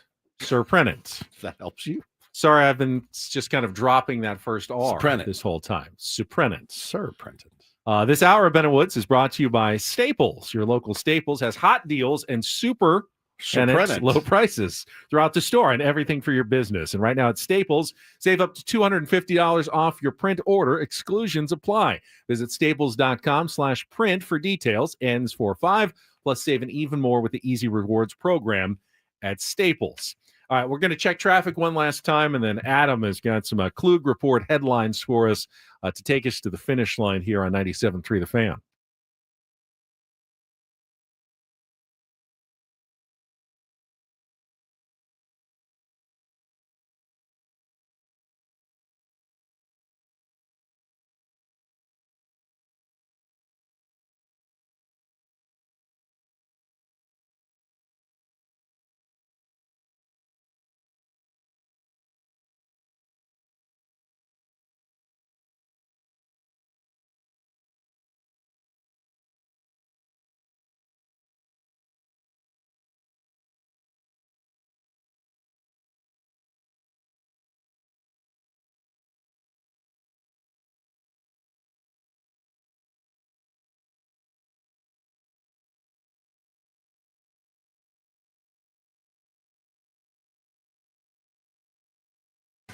And get things started here with our today's edition of the Klug Report. Now tuned into the greatest. Welcome to the Klug Report. Right. 2 stories from the world of sports that we haven't gotten to yet. Start off in Major League Baseball. And 1 story that you didn't know you needed. It's the Klug Report on 97.3 The Fan. Are you ready to bless the mood? I need some help, please. That was good. Adam, you ready for Paulie to come back tomorrow? Hold on, I need to go get some hot chocolate. More hot chocolate. Refill? Yeah, maybe go make yourself a s'more or something while we wait. It's roasting marshmallows in the kitchen. Roasting me. That's my favorite pastime, as you know. Did you enjoy your 1-month reprieve in January when I didn't roast you at all? Yeah, I didn't realize how much I enjoyed the month of January. Exactly. In general. It's very, very calm. Very excited for Paul to return. He's feeling well this morning. Good. So update. He should be back tomorrow. Beautiful. Let's do a little update on the quarterback musical chairs going on in the NFL. Free agent Daniel Jones has signed a 1-year, $14 million contract with the Indianapolis Colts. Do the Indianapolis Colts know that he's not good at football? Jones is not a good quarterback. Apparently not. He will be competition for former top 5 pick Anthony Richardson. Daniel Jones was deciding between returning to the Vikings and competing with J.J. McCarthy or going to Indy and elsewhere in the quarterback news. But hang on. I think about more Daniel Jones talk. Yeah, well, sometimes I lament not having a football team here. And then I think about Indianapolis and I think to myself, all right, we're good. I'm fine. If your team is in the Indianapolis Colts and you're like, what are our options? It's Anthony Richardson v. Danny Dimes. I don't really feel like covering the team this year. I'm good. Do we want to try and paint a rosy picture here? Last year, the Vikings went out and said they paid $10 million to Sam Darnold. And this time last year, Sam Darnold was viewed probably pretty similarly to how we view. So Daniel Jones should be $4 million better than Sam Darnold was last year. That guy has made a lot of money. So much money. Yeah. So much money in the NFL. Like Zach millions and Wilson millions. still has a job. Jack Wilson just got a new job. with the Yeah. Dolphins. Somebody tweeted yesterday. This was so good. Zach Wilson signed a 1-year deal with the Dolphins. Yeah. It was like was it like $4 million, something like that? It wasn't a ton of money, but they said, well, this actually makes a lot of sense. There's a lot of mid-40s moms down in Miami that will be perfect for Zach Wilson's got an affinity for the MILF. If only I were born with a howitzer on my right shoulder, huh? He can overthrow them with the best of them. Yeah. Best of them. He can. A lot of reports going on around the Steelers and their quarterback situation. Reports that Aaron Rodgers is the favorite there. Justin Fields, their former quarterbacks with the Jets. That leaves Russell Wilson, who people are saying could go to the Giants, or a surprise contender, the Tennessee Titans, who have the number 1 pick in the draft as well. This is according to SNY's Connor Hughes. That league is It's also a report out of Cleveland that they should have a trade in place for Kirk Cousins by the end of the week. There's a lot of talking about a lot of money. He's earned upwards of $400 million in his career. Is Will Levis still the starter in Tennessee? I That's think not so. all that I guess inspiring it depends either. on if they draft a quarterback number 1. Yeah. Or maybe go with a bridge guy, trade for a veteran, maybe keep Bridgewater, Levis. perhaps. He did come back last year. He did. He's wasn't he coaching high school football? Yeah, Came yeah. back. Yeah. The retread NFL quarterback bit never ceases to amaze me. I couldn't it imagine. never ceases. And coaching and quarterbacks is just priceless in the NFL. Priceless. I couldn't imagine sitting in my office and being like, you know what? I'm going to pay Daniel Jones $14 million to come in here and either be our backup, which means he wouldn't earn the money. Right. Or $14 million for a backup is insane. Or be our starter. Or be our and starter. what's the point? Oh yeah, I'm gonna give you $100. Take it or leave it. I'll let you compete. It's insane. Go ahead. Let's take a little trip into the over-Otanification of sports and pop culture. Shohei Ohtani will be included in the new Fortnite. Okay. Just in time for the Dodgers Cubs series in Japan. I'm showing pictures on our YouTube stream. There'll be these Lego outfits. There's Shohei Ohtani in his Dodgers uniform with a backwards hat. And we've got the samurai outfit there with Shohei Ohtani. And, of course, his dog, Decoy. Did see a clip going around yesterday on foul territory or between the lines or the foul pole or whatever it was inside the dugout, in the bleachers, bleacher bumps. I did see it was Freddie Freeman. They were interviewing him. Did you see this? And they talked about how they recruited Roki Sasaki. And he said, well, we brought Decoy with us. We knew what we were doing. And I vomited into my shirt.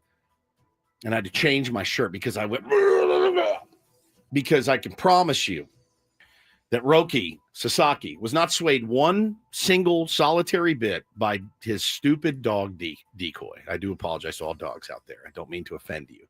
But Freddie's his goober laugh. We knew what we were doing. We brought Decoy with us, and that helped us close the deal for Roki Sasaki. Okay? I'm over it. Over all of it. What's the big difference between Mike Trout and Shohei Ohtani? What do you mean? Well, Ohtani is the two-way player, but neither of them really have personalities that you can speak of. Why has Shohei Ohtani become a giant star when Mike Trout never really was? They both started in Anaheim. It's the two-way thing. But he didn't even play two-way last year. But that's what made him a superstar when it happened a couple years it made ago. him interesting, but I feel like to be a Fortnite character, you kind of should be have more of a personality. Look, there's not much of a. Guess he won a World Series last year. Who's the biggest personality in baseball right now? Ooh, good question. Biggest personality in baseball. I think it's still Tommy. I think it's still Tommy Pham. If you're going to ask me, he told That's a you answer. He told a Yankee fan the other day, "I bet you got a little D," and he yelled it out at a spring training game. It's a good question. Toddy's a big one. Yeah, Soto's a big one. Joey Votto was big. He was retired. I feel like Bryce Harper had a pretty big personality earlier in his career. Not as much anymore. Baseball's the sport that tries to stomp out everybody's personality. They did before, and maybe part. they've realized the error of their ways a little bit with Blake Snell. When you had a Mike Trout, who really didn't want that attention, he just wanted to play ball. But maybe they realized the error of their ways, and he's a Dodger, and featuring his dog on the MLB Twitter every day, and it's like, all right, cool, you have a dog. So like, is it this simple? Civil Luth says Trout plays for the Angels. Ohtani didn't get as much attention until moving to the Dodgers. Had Mike Trout played for the Dodgers, moved to the Dodgers, or the Yankees, would he have been have Fortnite skins and Lego characters, and everyone be reporting on every move that he makes, or would he still just be I do think it's under the radar Mike Trout? I think it's the two-way. I really do. Did I tell you guys about the pickle that I got into? I won't wear New Balance cleats anymore, right? Because Shohei endorses them. So I have some stand on the leg there.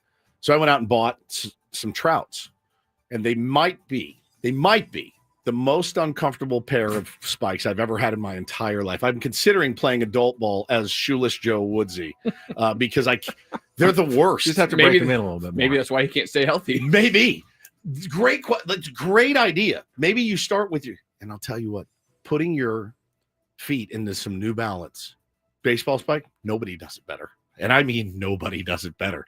I walked into Dick's and I went, oh my God, look at all these options for New Balance. Are you making a pointless stand? Don't they have other endorsers other than Shohei Ohtani? I don't know. I don't know. New Balance must have other baseball clients, right? You don't have to buy Ohtani New Balance. No, I didn't buy Ohtani, but if he's repping them, I'm out. You're totally out. I'm out. What if, is there no Padre that wears New Balances? Can't you just Does that go to all New Balance products or just cleats? Just cleats. Okay. Well, I don't wear any other. I don't jog, as you know. So I don't wear New Balance. The show has a very staunch anti. We are an anti. Policy. I watched a. This was so genius. I should have brought the audio. Maybe I will. Trevor May. We've had him on the show. He's an old pitcher, and he retired, and he does this really good, informative podcast. He talks a lot about pitching, and they asked him hey, so when you go from team to team, do you have to assimilate to their off-season training program? How does that work? He goes, oh yeah. He goes, and let me tell you. He goes, me trying to tell the Oakland A's, by the way, guys, I don't run. And they're like, no, you're going to run here. And he goes, I don't run. I'm telling you right now, I don't run. I don't jog. I don't sprint. I do not run. And they said, okay. And I realized you were like that in New York or wherever else you played. Here in Oakland, you will run. And he goes, I do not run. I will never run. You'll never get me to run. And she said it took him 3 months to convince them that he's not some load playing video games. Did he win? Yeah, he won. He eventually didn't have to run. He eventually told them imagine if he came to the Padres and said, I don't want to do Camp 44.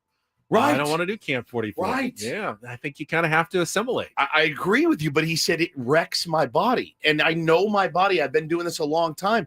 I'm not going to run, so quit asking me to run. A relief pitcher. I mean, come on. I thought it was pretty great, though. I thought it was pretty great. I know what I'm doing. You guys have to trust me that I'm not just here to take your money and sit on the couch, show up to spring training. I will work. I just won't run. I'm going to work my ass off, but I will not run. I thought that was so good. And finally, we've got big news out of the airline world. Southwest has announced they will now charge their customers for checking their bags. Okay, this is pretty major news, right? I think this is big. I choose Southwest oftentimes. They have a registered trademark of 2 bags fly free. When is this change going into effect, and how much are they charging? So a lot of places charge $50 per bag. It says for tickets purchased on or after May 28th, customers in all but the top tier fare class will have to pay to check bags. Not how much? No. It says though there will be exceptions. No cost given. I mean, that's a big thing. Southwest didn't say how much it plans to charge to check bags, but a single bag costs $35 to check on Delta, American, and United. So that maybe they want to come in a little bit under that to try and still garner that business. It's a dicey. I know people have some serious brand loyalties to Southwest. I do not. I never have. I've never.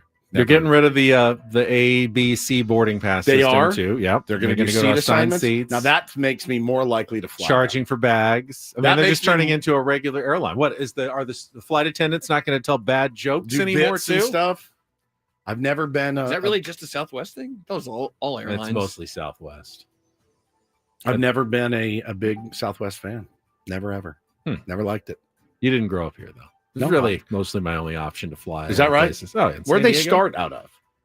Southwest. They started out of Texas. Phoenix, maybe? Phoenix, down there. I mean, I grew up with it as well. We're a hub, though, here for Southwest. Yeah, I mean, fair. entire terminal worth of Southwest. I mean, look, but you won't fly you're not flying like Spirit and stuff, No. right? No. But I will do Southwest. Okay. I feel like that's my baseline. That's the baseline. My solid bus. What in about the Frontier? Sky. I don't know about Frontier either. Well, get ready to Adam, pick the thank you very much. Thanks, Thank you Kluger. for filling in the last couple of days. Excellent work. We do expect Paul Randall's return tomorrow to the program. Tier 1s, thanks for your participation and support as always. Braden is coming up next for Woodsy. I'm Ben. Have a great rest of your Tuesday from all of us here at San Diego's #1 sports station, 97.3 The Fan. So long, everybody.